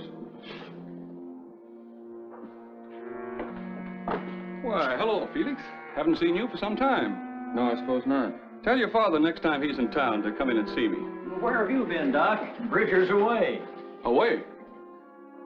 Yes, there was some Indian trouble, and he went to straighten it out. Is there anything wrong? I'm afraid there is. Plenty. Why, going out there on that trail is just like suicide for your father. Is there anything the matter with him? I promised your father I wouldn't tell you this, but I think you ought to know it now. Felix, your father's going blind. Blind? That's right. Could happen any time. Maybe even now.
Sports, I hear you.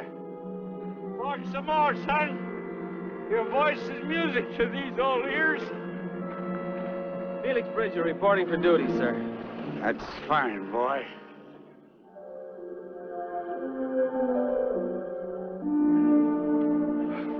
Oh, it sure is good to see you. Real good.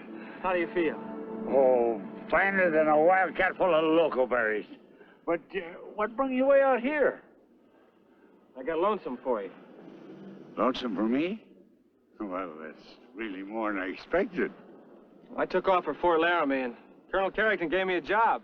The colonel said that I was a ornery, no-account, shiftless varmint and didn't deserve a father like you. Ah, he had no call to say that. It's supposed to be a military secret. But, how'd you ever find me way up here? Captain Danvers said that you were out ahead scouting. I just followed your trail. Darned if you ain't a Bridger through and through. Pa, I wouldn't blame you if you never gave me the time of day. Forget it, boy. I need you. I need you more than I can ever tell you.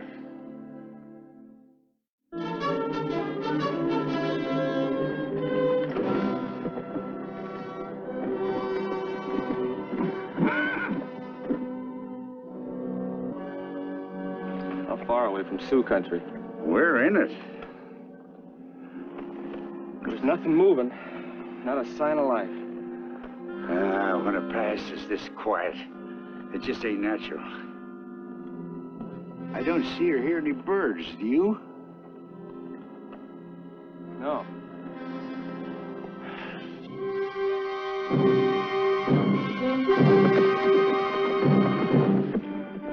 What is it, Jim? The hills are full of Sioux. I'll be darned. I don't see a thing. Well, when you're in Indian country, you gotta use all your senses. You gotta hear and smell and feel along with your seeing. Your life may hang on it. They let us through? Well, we got this far. Just don't let your men touch their weapons. On no account. Ah. Yeah? Smoke signals. 3 of them.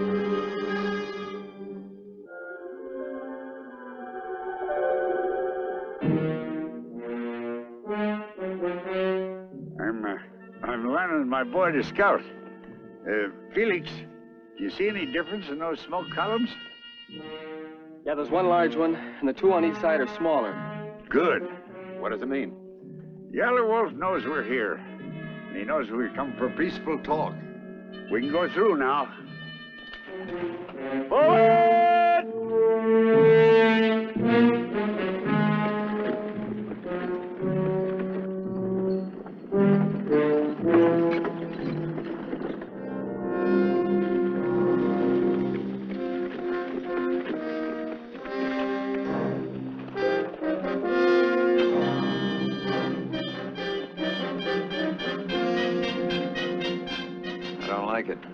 They're all armed. So are we. That's easy fixed. Better give the order.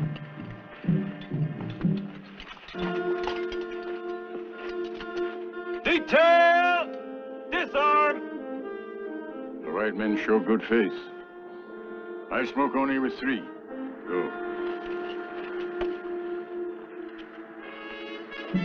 Well, he's sending 3 men over. He's letting us know who's boss. Well, that means he'll only powwow with 3 of us. You pick 'em, Jim. Well, I want you, the boy, and myself. Let's go.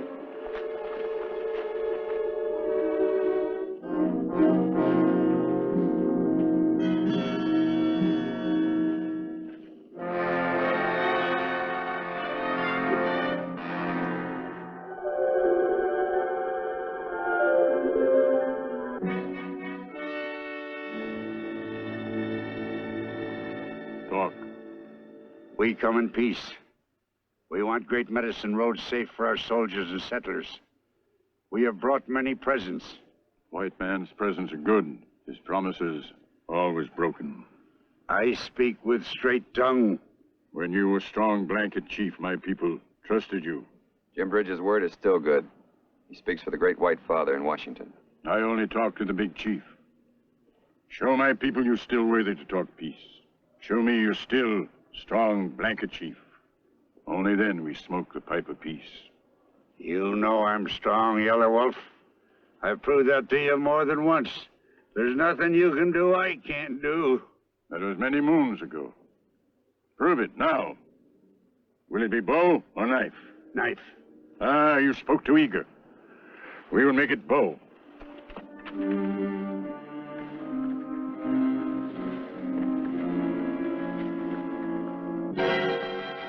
One arrow. In small tree.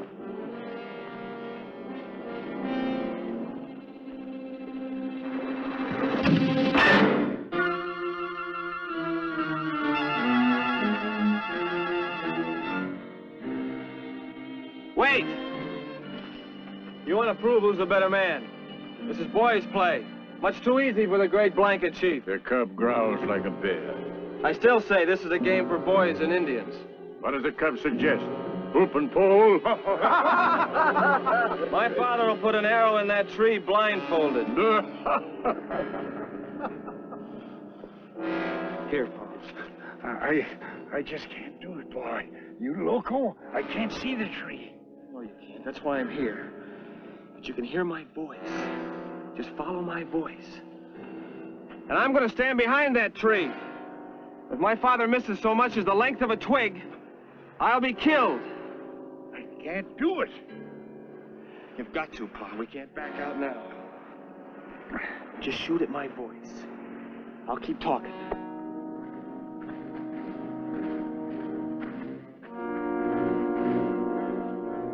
All right, Pa. I'm standing right behind the tree. Now you can hear where I am. Just follow my voice. Remember what they used to say about you. You got the eyes of a lynx and the ears of a deer.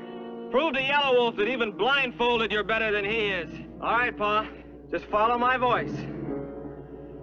All right, whenever you're ready, let her fly.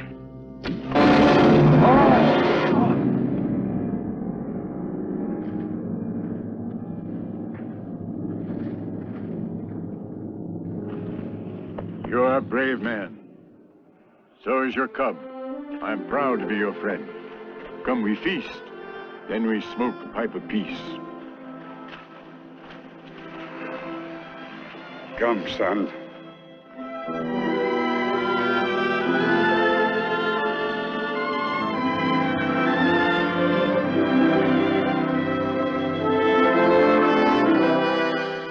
Of all the colorful and exciting tales about old Gabe, none is as strange as this one, which closed his fabulous career.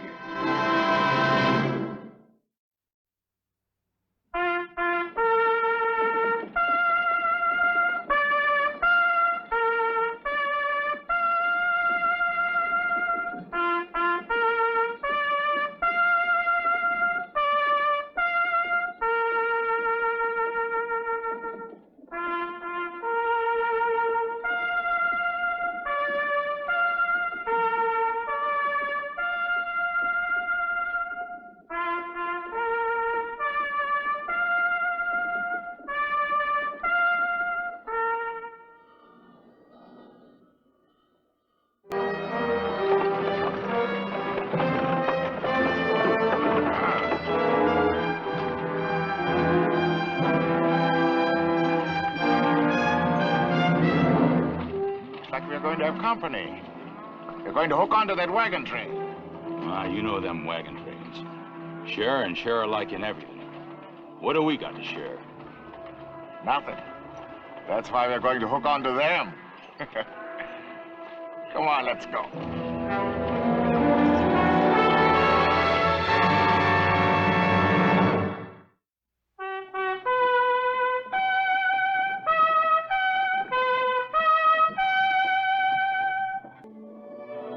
Death Valley Days. Howdy, folks. I'm the old ranger. The Donna Reed wagon train, which started out with such high hopes, has had trouble all the way. Led astray by false guides, ravaged by Indian attacks, and preyed upon by leeches and drifters like the Kesselbergs you've just seen. It is the year 1846.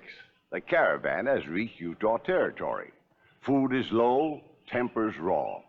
Little do they know that if any of them reach California alive, it will be because of A girl named Virginia.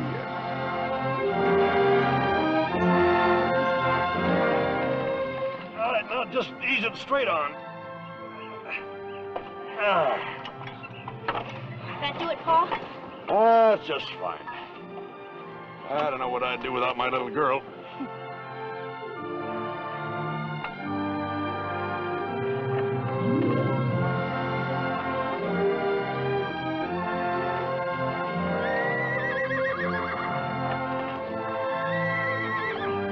Paul?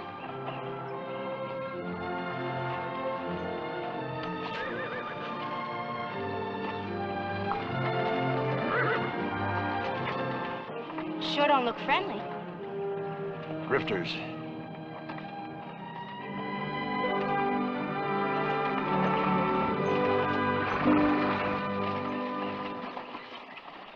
Who's the wagon boss here? I am. Mind if we ride along?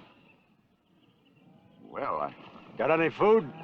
Yeah, food, because nobody here can spare any. We've got plenty crop. All right? You organize the party. You're wagon boss. Well, I guess it's all right. Good.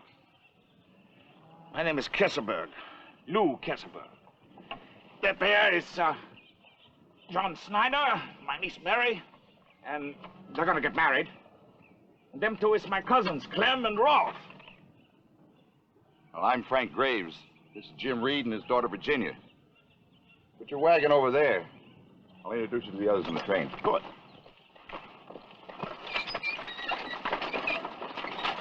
They smell like trouble to me, Paul. Graves will handle them. I don't think Mr. Graves is very good at handling anything, except maybe a whiskey bottle. Well, he's had a lot to contend with on this journey. I guess you can't blame him for feeling kind of shaky. But I promise to look after you if you'll stop worrying. Sure, Pa. I'll stop worrying. But I think you better look out for yourself, too.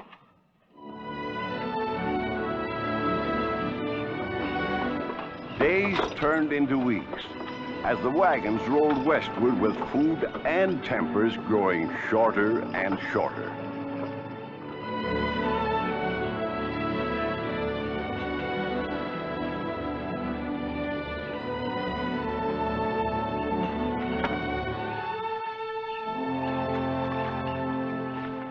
Better watch that mush, honey, or it'll burn sure as fate.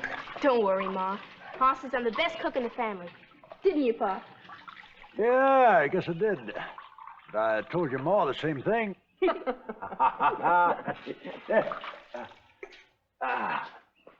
Fixed you a bridle, Mr. Reed. Oh, thanks, Milt. Thanks.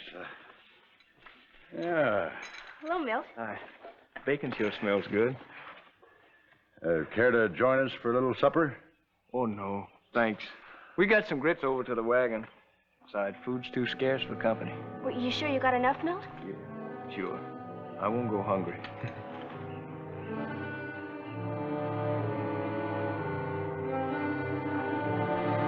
Pa! He's stealing our bacon! Stop him!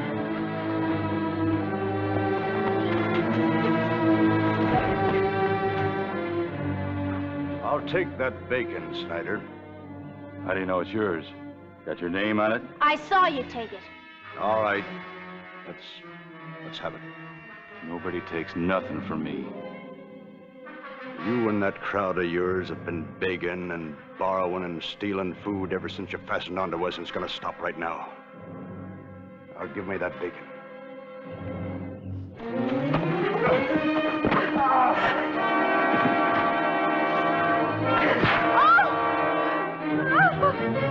Stop it! Stop it! I'll stop you. I'll stop you all.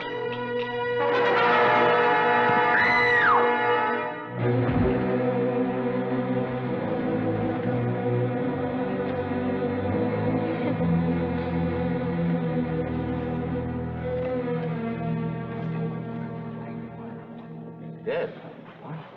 Reed murdered him. I seen him do it. That's a lie. He stole our bacon. He was going to kill Daddy. He was going to kill all of us. That's right. He's a murderer, ain't he? Let's string him up. Now, wait a minute. Wait a minute, for what?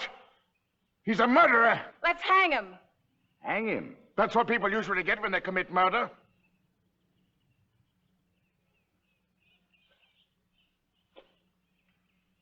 Seems to me a man also gets a fair hearing. Hearing for what? You killed him, didn't you? Yes, murdered him in cold blood. That's a lie, I tell you. But go on, let's get the hanging over with. Oh, wait a minute. Hold You're on. the one that should be hanged. You shut up. I won't. You're bad people. You've always been trouble. Every one of you. You're scared. That's what you are. Scared. You go on back to your wagon. We'll talk this over here. You're not hanging my paw. You hear? You're not hanging him. Come on.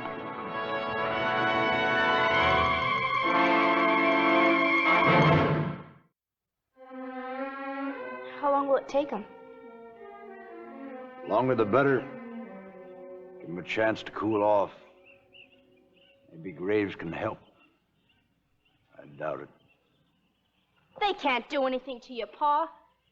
You're the best man in the whole wagon train. In the whole world.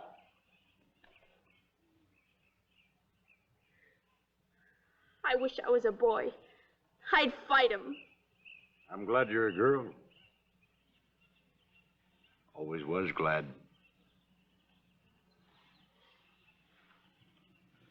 Here they come.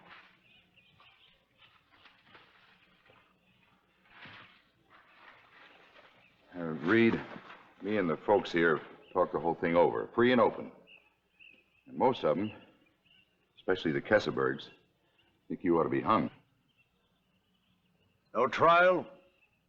No hearing? Nothing? I did the best I could.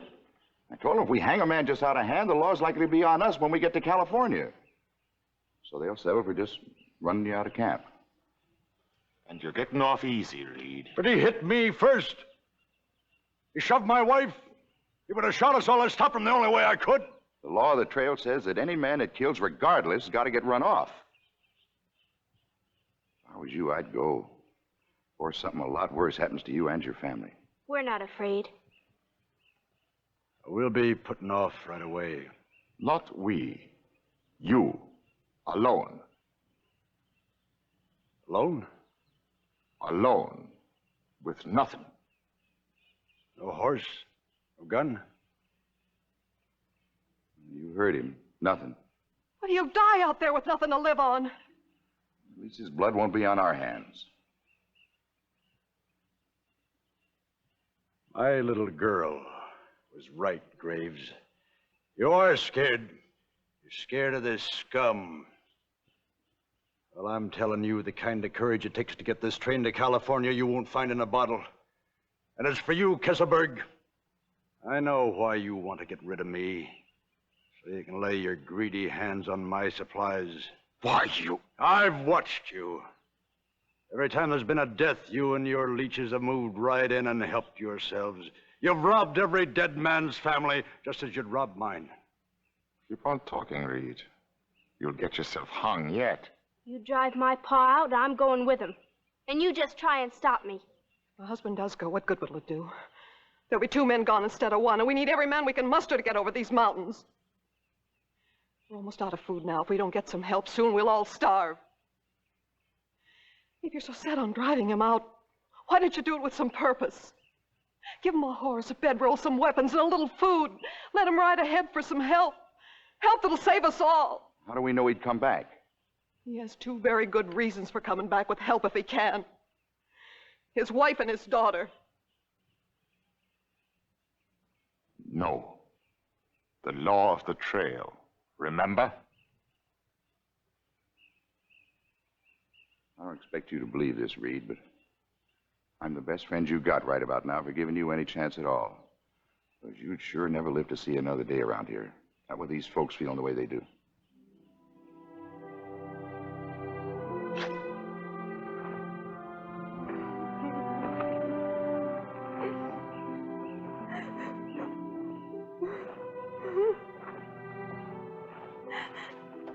Bye, Jenny.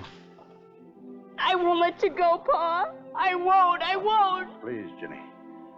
Don't make it any harder for me than it already is. We'll be together again, I promise. But, Pa... Please, Jenny. Goodbye, Pa.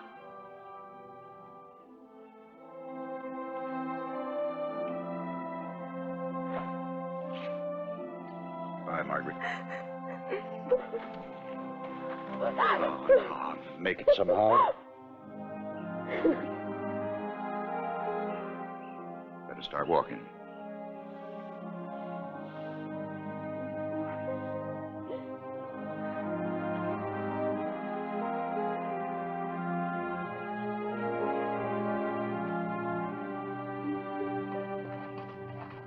Pa, over here, quick.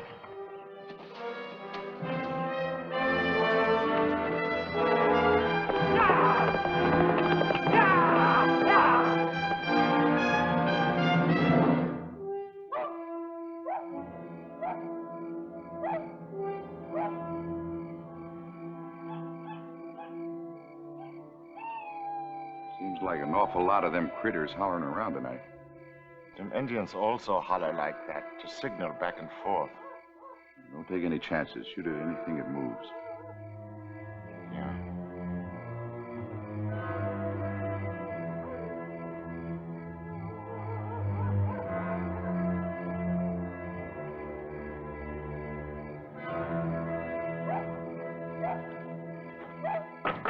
Ms. Reed.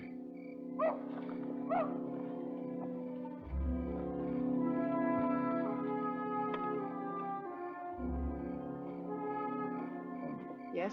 I saw your light. I just want you to know I did everything I could today. I'm sure you did. The way those folks were feeling, somebody would have knifed him sure if he'd stayed in camp. I understand, Mr. Graves. Well, I just wanted you to know. Thank you, Mr. Graves. Good night.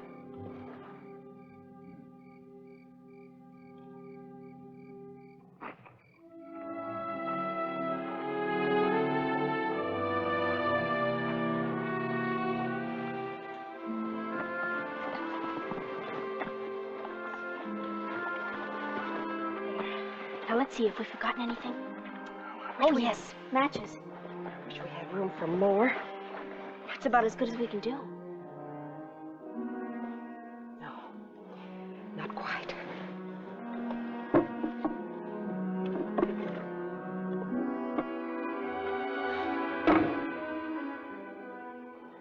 It's all the money we got in the world. It's no good to us here. If he gets back to civilization, he's going to need it to buy things and hire men and mules.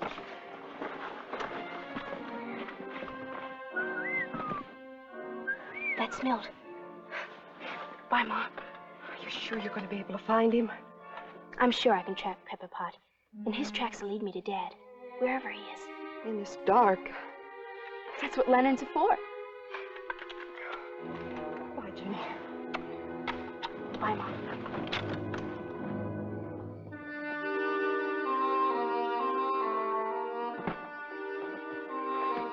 Now, here's a rifle and blankets. Where'd you get them? I borrowed them from Graves, and he don't know it yet. We're all set then. Yeah, now we're gonna have to move out real slow and easy, because them guards are sure spooky at night and they'll shoot at anything. So we'll have to crawl out Indian style, all right? Sure, let's go.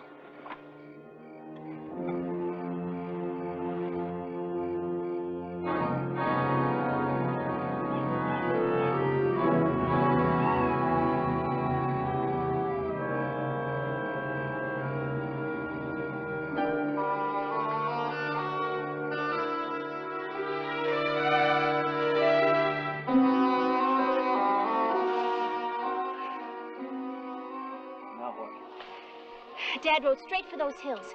We'll follow this gully till we cut his trail.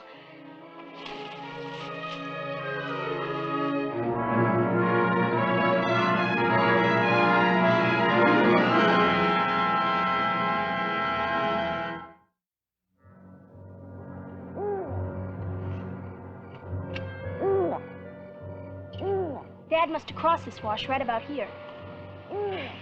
Think you can follow a trail with this thing? You got a better idea? No. Let's get at it.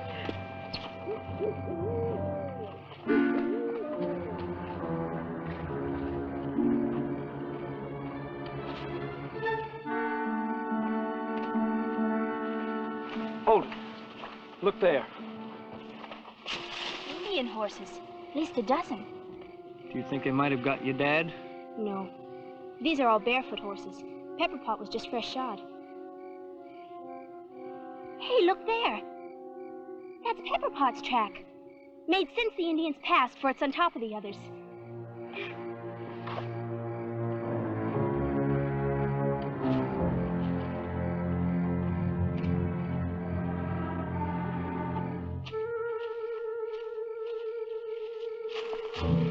Look there.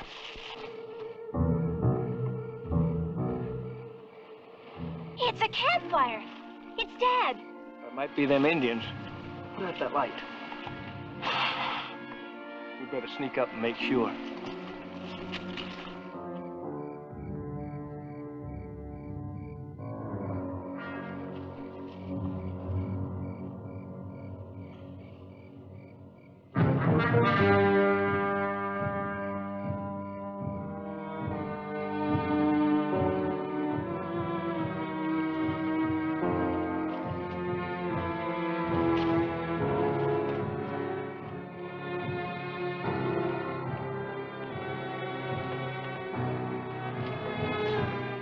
Now you leg it on back for camp. I won't. I got you in it. Go on. Oh. Sorry, Jenny, had to do it. Afraid you'd scream. Follow me, both of you.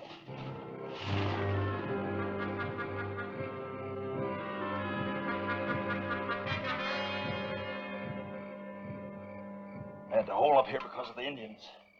I saw your light, tried to cut you off, but I couldn't make it in time. Oh, it doesn't matter now that we found you. You think this will see you through? Yes, amply. I'll head straight for Captain Sutter at Sacramento. Pick up a relief party there. Thanks to this, I'll be able to pay for everything with money instead of promises. Mother's a wise woman, Ginny. She's very wise. And I think she happens to love you, too. Mr. Reed, Indians coming. What's done on the wall?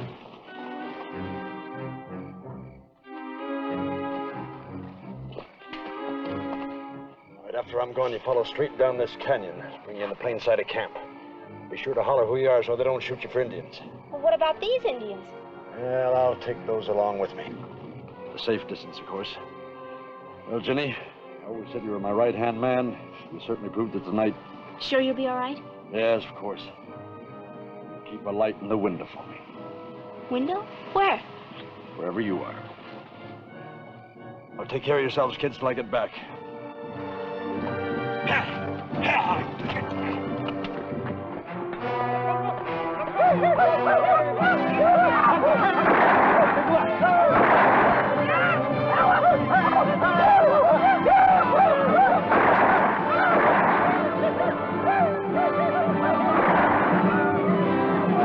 He did it!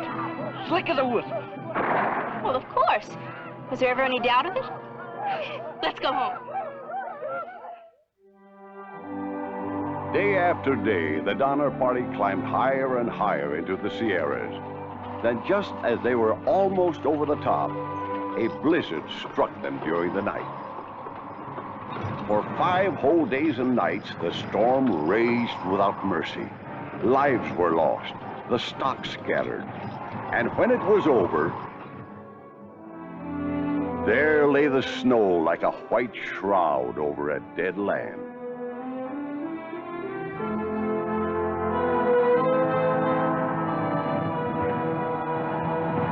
Miss Reed.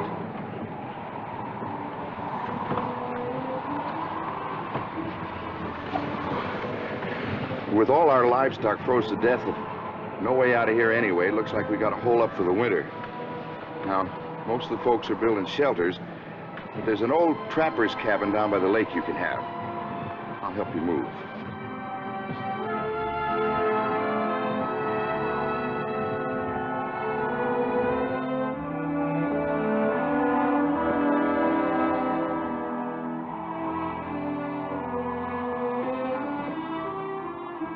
Virginia remembered her father's words, "Keep a light in the window."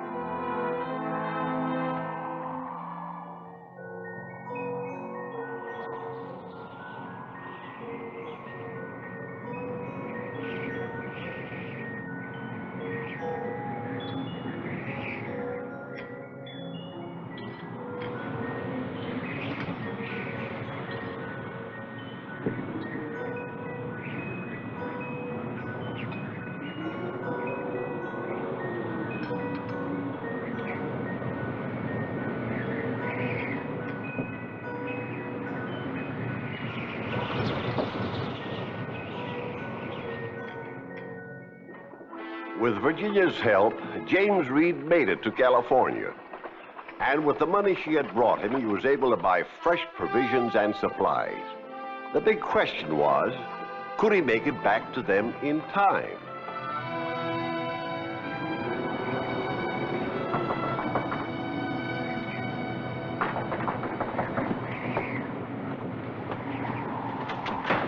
Where is it? The food. You got to share. We have no food, Mr. Kesselberg. You're lying.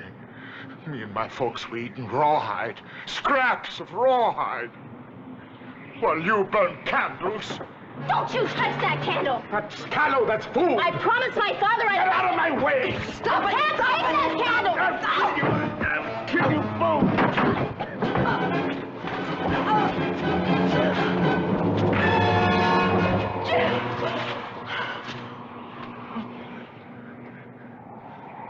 We're starving.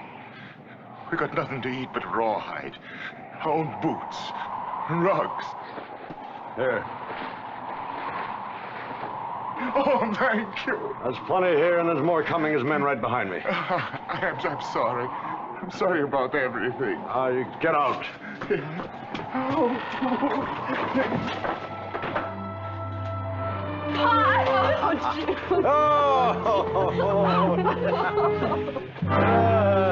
It's a good thing you remember to keep that light in the window for me. It's a good thing for me, too. It had taken Jim Reed 3 months of man-killing work to break through to the Donner Camp, but he made it with enough men to take all the survivors out to safety. More than 100 years later, in January of 1952, a westbound streamliner was trapped in the snows of the high Sierras, only a few miles from where the Donner Party camped. Now, here's a photograph of it that appeared in a Time magazine. It took 1,000 men with rotary plows, trucks, army weasels, and a helicopter, plus the ski patrol, to rescue the marooned passengers from the train. Small wonder that Jim Reed's rescue of his people ranks as one of the greatest exploits in Western history. But he never could have done it, except for a girl named Virginia.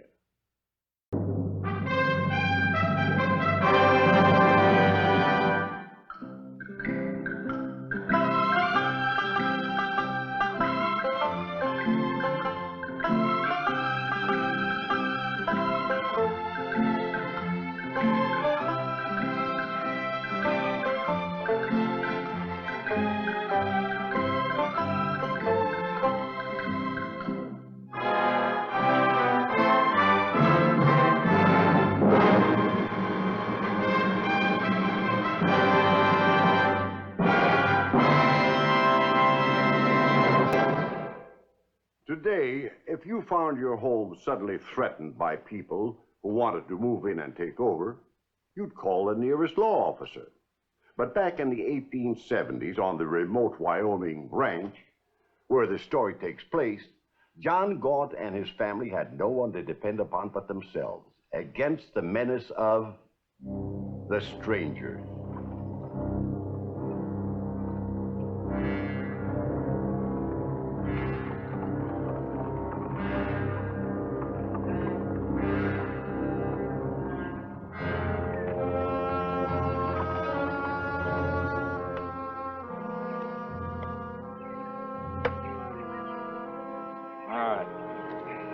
Get the wheel on the wagon. Money! Where's that water? I got the water.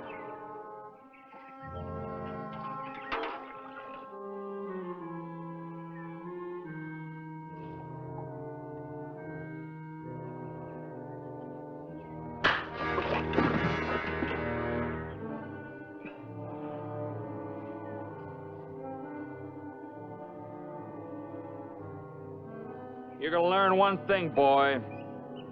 Respect. When you talk to your paw, you say, sir.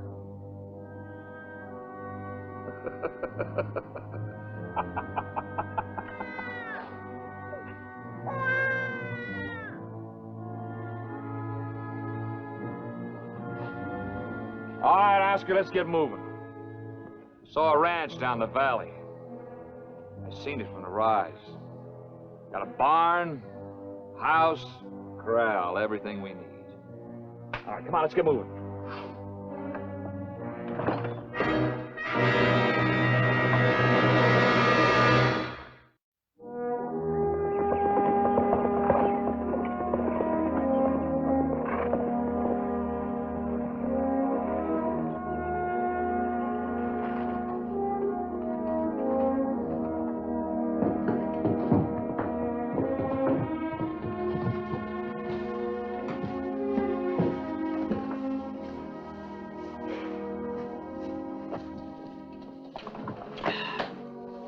Pa, can I cut out that old piebald tomorrow? You're about as stubborn as that horse is. How'd you tend to break him this time? Well, I'll tell you, first I'm gonna hobble him. Then I'm gonna blindfold him so he can't see anything. Then I'm gonna stick his nose in a feed bag. I'll keep him busy. Pa, it's gonna be easy as sitting on a fence rail. What's gonna happen when that fence rail throws you 30 feet in the air, huh? Oh, Chris, you take that hackamore in the house with you. Your sister can stitch it up tonight. Okay, Pa. I'd rather hear a rattler rattle. I'd rather be in a barroom battle than to fight the bloody Indians.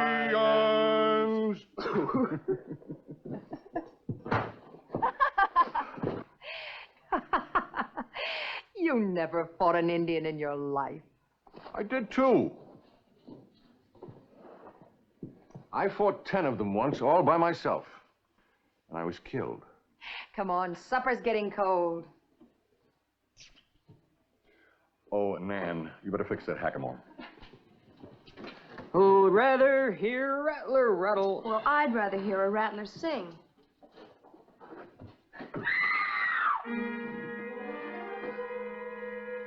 You stay here, Jessica.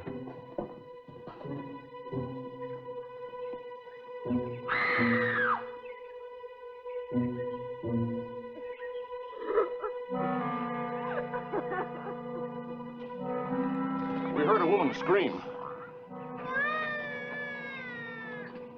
We heard a woman scream. Oh, that was my stepma. She weren't feeling too good. She's all right now. How far to the border? About 150 miles. Where'd you come from? Montana. This a horse spread? That's right. Anything we can do for you? All right, if we make camp here for the night. Our team is mighty tired. Sure.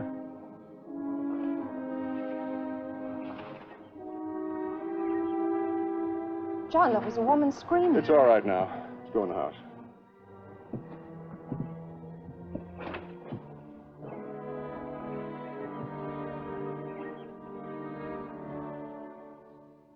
Dear Lord, we are grateful for your blessings and this food. Amen.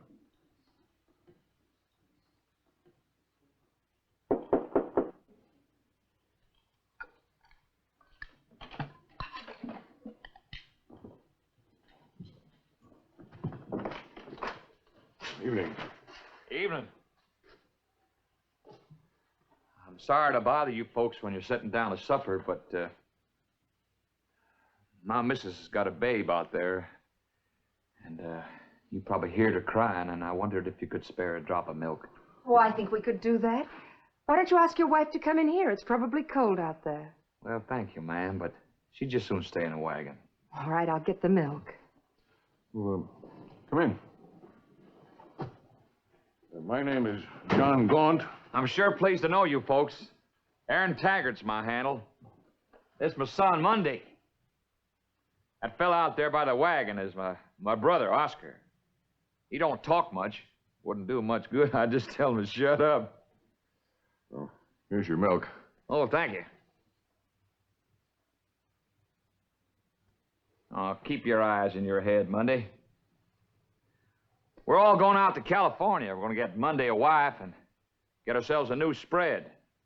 Bigger than the one we had. Yes. All right. Sure a nice place you got here.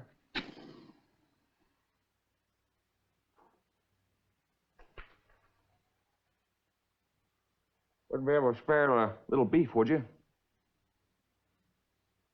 You haven't got any beef on the ranch? Well, if you're hungry, there's some corn, potatoes, and scraps you're welcome to. No, thanks. The Taggarts are meat eaters. Come on, boy.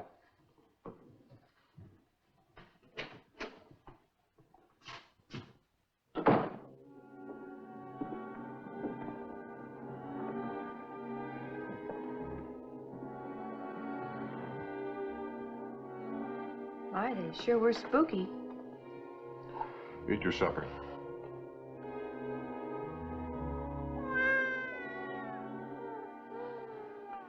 John, come to bed. In a little while. Are the children asleep? Yeah. John, why did that woman scream? Well, the boy said that she was sick, but they'll be leaving in the morning. Where are they going? They're drifting. The man said something about a spread. No, I don't think so. Not if they're like the others I've known. They have to keep moving. They can't get their roots in the soil because they don't have the will to plant them. You're worried about having them around, aren't you, John? Worried? Tell me the truth. They have got you worried, haven't they? Not really. You're afraid they might try to harm us. Well, I know one thing for sure. They don't like us.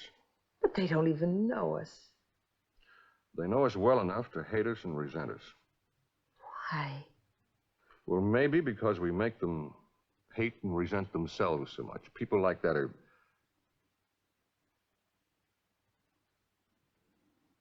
Now I've got you worried. A little. For the children. Especially about the way that boy looked at Nan. Well, if I were that young fellow, I would look at her in exactly the same way. John. No, he's all right. But the others... Well, I'm going to warn the children to be careful. There's no point in alarming them. And there's no point in alarming yourself now. I'm sure they're going to be leaving first thing in the morning. Now, will you go to sleep? I'm going to take a look around. John, have I ever stopped to tell you how glad I am to be here with you? Yes, you have. Well, I just wanted to say it again.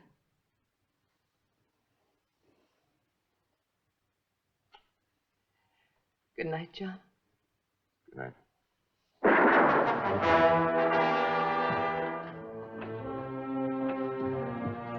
I heard a shot.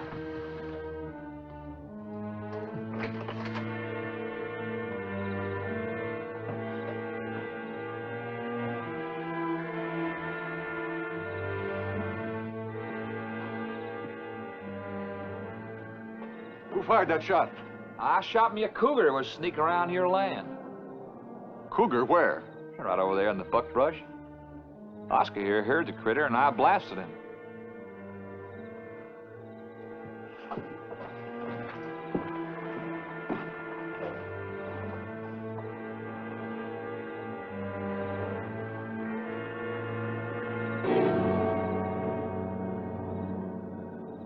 Can't you men tell the difference between a cougar and a yearling calf? Well, now, look at that. Gee, I'm sure sorry, mister. I really am sorry. You stupid mulehead. Can't you tell the difference between a calf and a cougar? I squeezed off a shot in the direction that you pointed from. Why I even put up with you, I don't know. Pa, I told you Oh, shut up your face! I don't know why I did what he said. You can't tell me nothing. That calf was worth a lot of money. Yeah, I bet it was.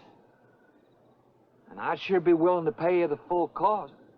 As long as the poor little old yearling is dead anyway, and there's nothing that anybody can do about it. Why don't me and my boys here butcher it for you so it don't go to waste? How did this happen? Well, it was a terrible mistake, ma'am. And I sure beg your pardon. I'd like to make it up to you if you let me and my boys butcher the poor little fella for you. We'll do it ourselves. I think you've done enough harm for one night. John, let them butcher it. Jessica. No, they're hungry. Let them have the innards. That'll be nourishing. All right. Take what you need.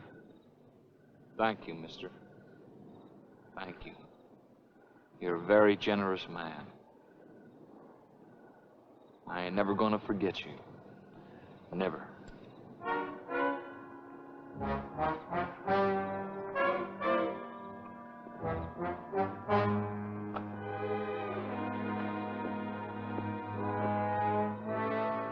Right nice folks. I think we might just stick around here for a while.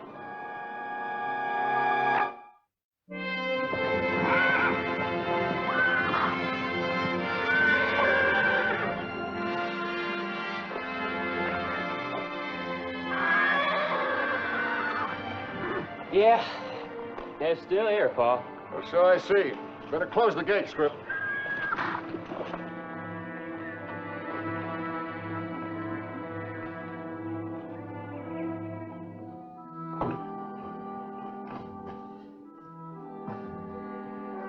I come for the grain.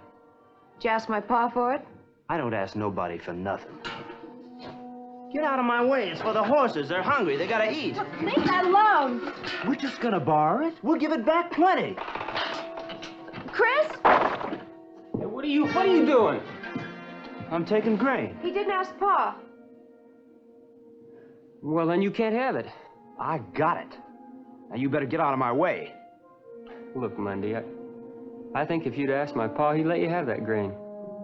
My pa tells me when you want something, you take it. Now move!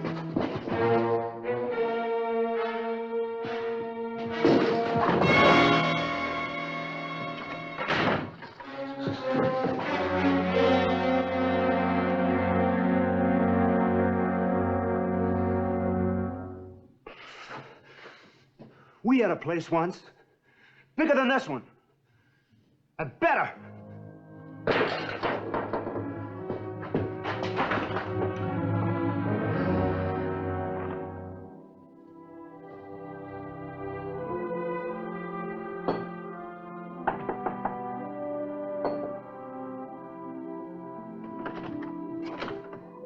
Come in, won't you?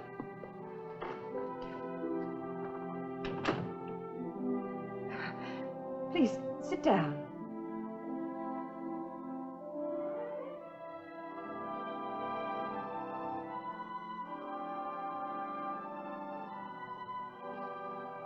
Can I pour you a nice cup of coffee?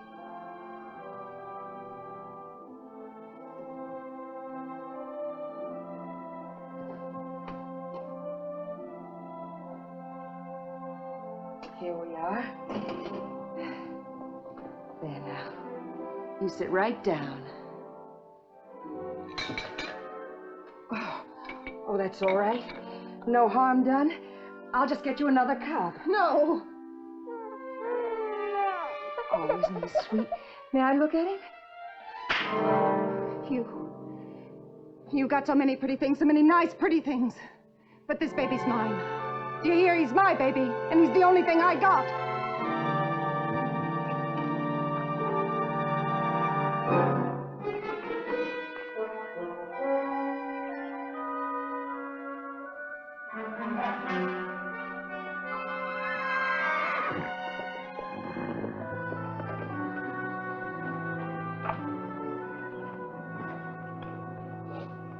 I was just looking at your horses. I might buy me a couple. You know, them two Gellings are pretty good lookers. They're strong, you know, got meat on them flanks. How much you want for them? Bay's worth 50 and the sorrel 65. That's a right good price. That's a right good price. Let me go see what they're worth.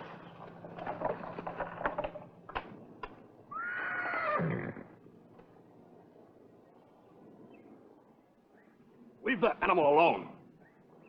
What call you got to push me? You know, I might buy one of them horses. And you might not. What do you mean by that? I've seen the way you treat your animals. I wouldn't let you touch one of mine. I treat my animals fine, just like there's human beings. They'd be a lot better off if you treat them like horses. You know, I don't like the way you talk to me. Where I come from, Aaron Taggart's a respected name. I demand respect, and I get it. This is not where you come from, Mr. Taggart. Around here, you demand nothing. No? Well, I got things that are due me. Things that are my right. They took my farm away from me just for a few small dollars. That's the way you get things. You just take them. When you got horses and I need them, but I ain't gonna buy them, 'cause I ain't got but about $2 left. You're gonna give them to me. You're getting nothing from me, Taggart. And what's more, you're getting off my land now. All right, I'm going. I'm leaving. But I'm gonna take me them horses and everything else that I can find.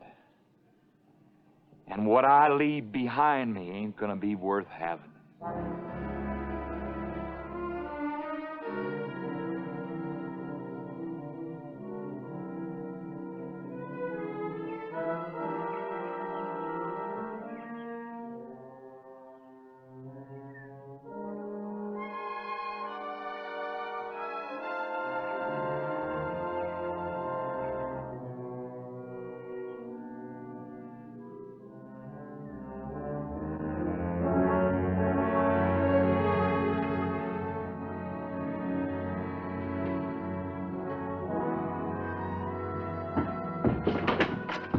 Pa, there's a fire out in the west field. Thing's burning up. Oh, why?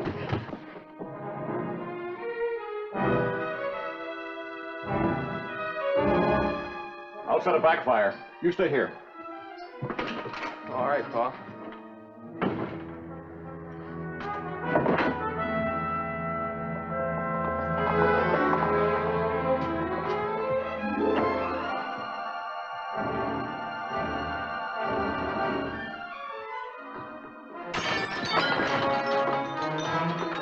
You open this door, Oscar's gonna blow your heads off. Open it up! Ma? Put on that rifle. Now, I don't want to have to kill anybody, so you folks stay quiet. Oscar, you go help Pa in the corral. Now stand together. We're gonna finish this place. That's what my pa says. We're gonna take it away from you. That's what he wants. Just like they done to us. Now you're gonna know what it's like.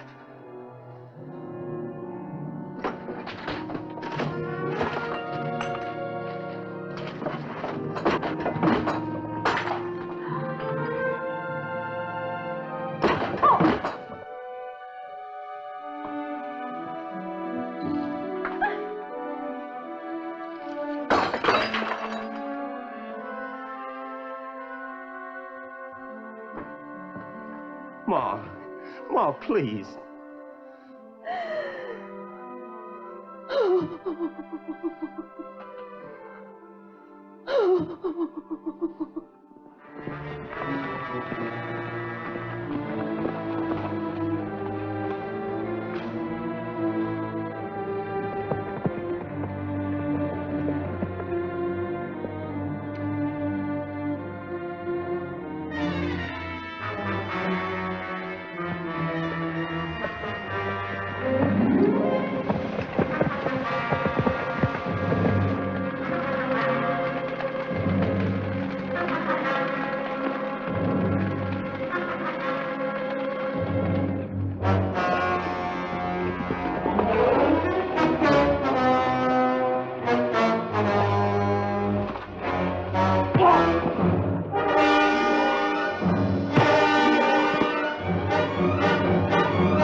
shot me! He shot me! He shot your pa!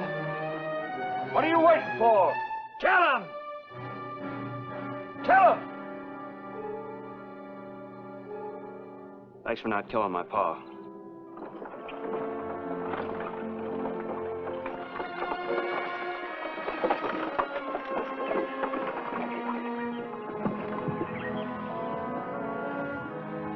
You think they'll change, Pa? Do you think they'll be different now? Well, let's hope so, Nan. Rather hear a rattler rattle. You know something, Pa? I think I'd rather fight those bloody Indians than fight those Taggarts. You know something, Chris? I think I would, too.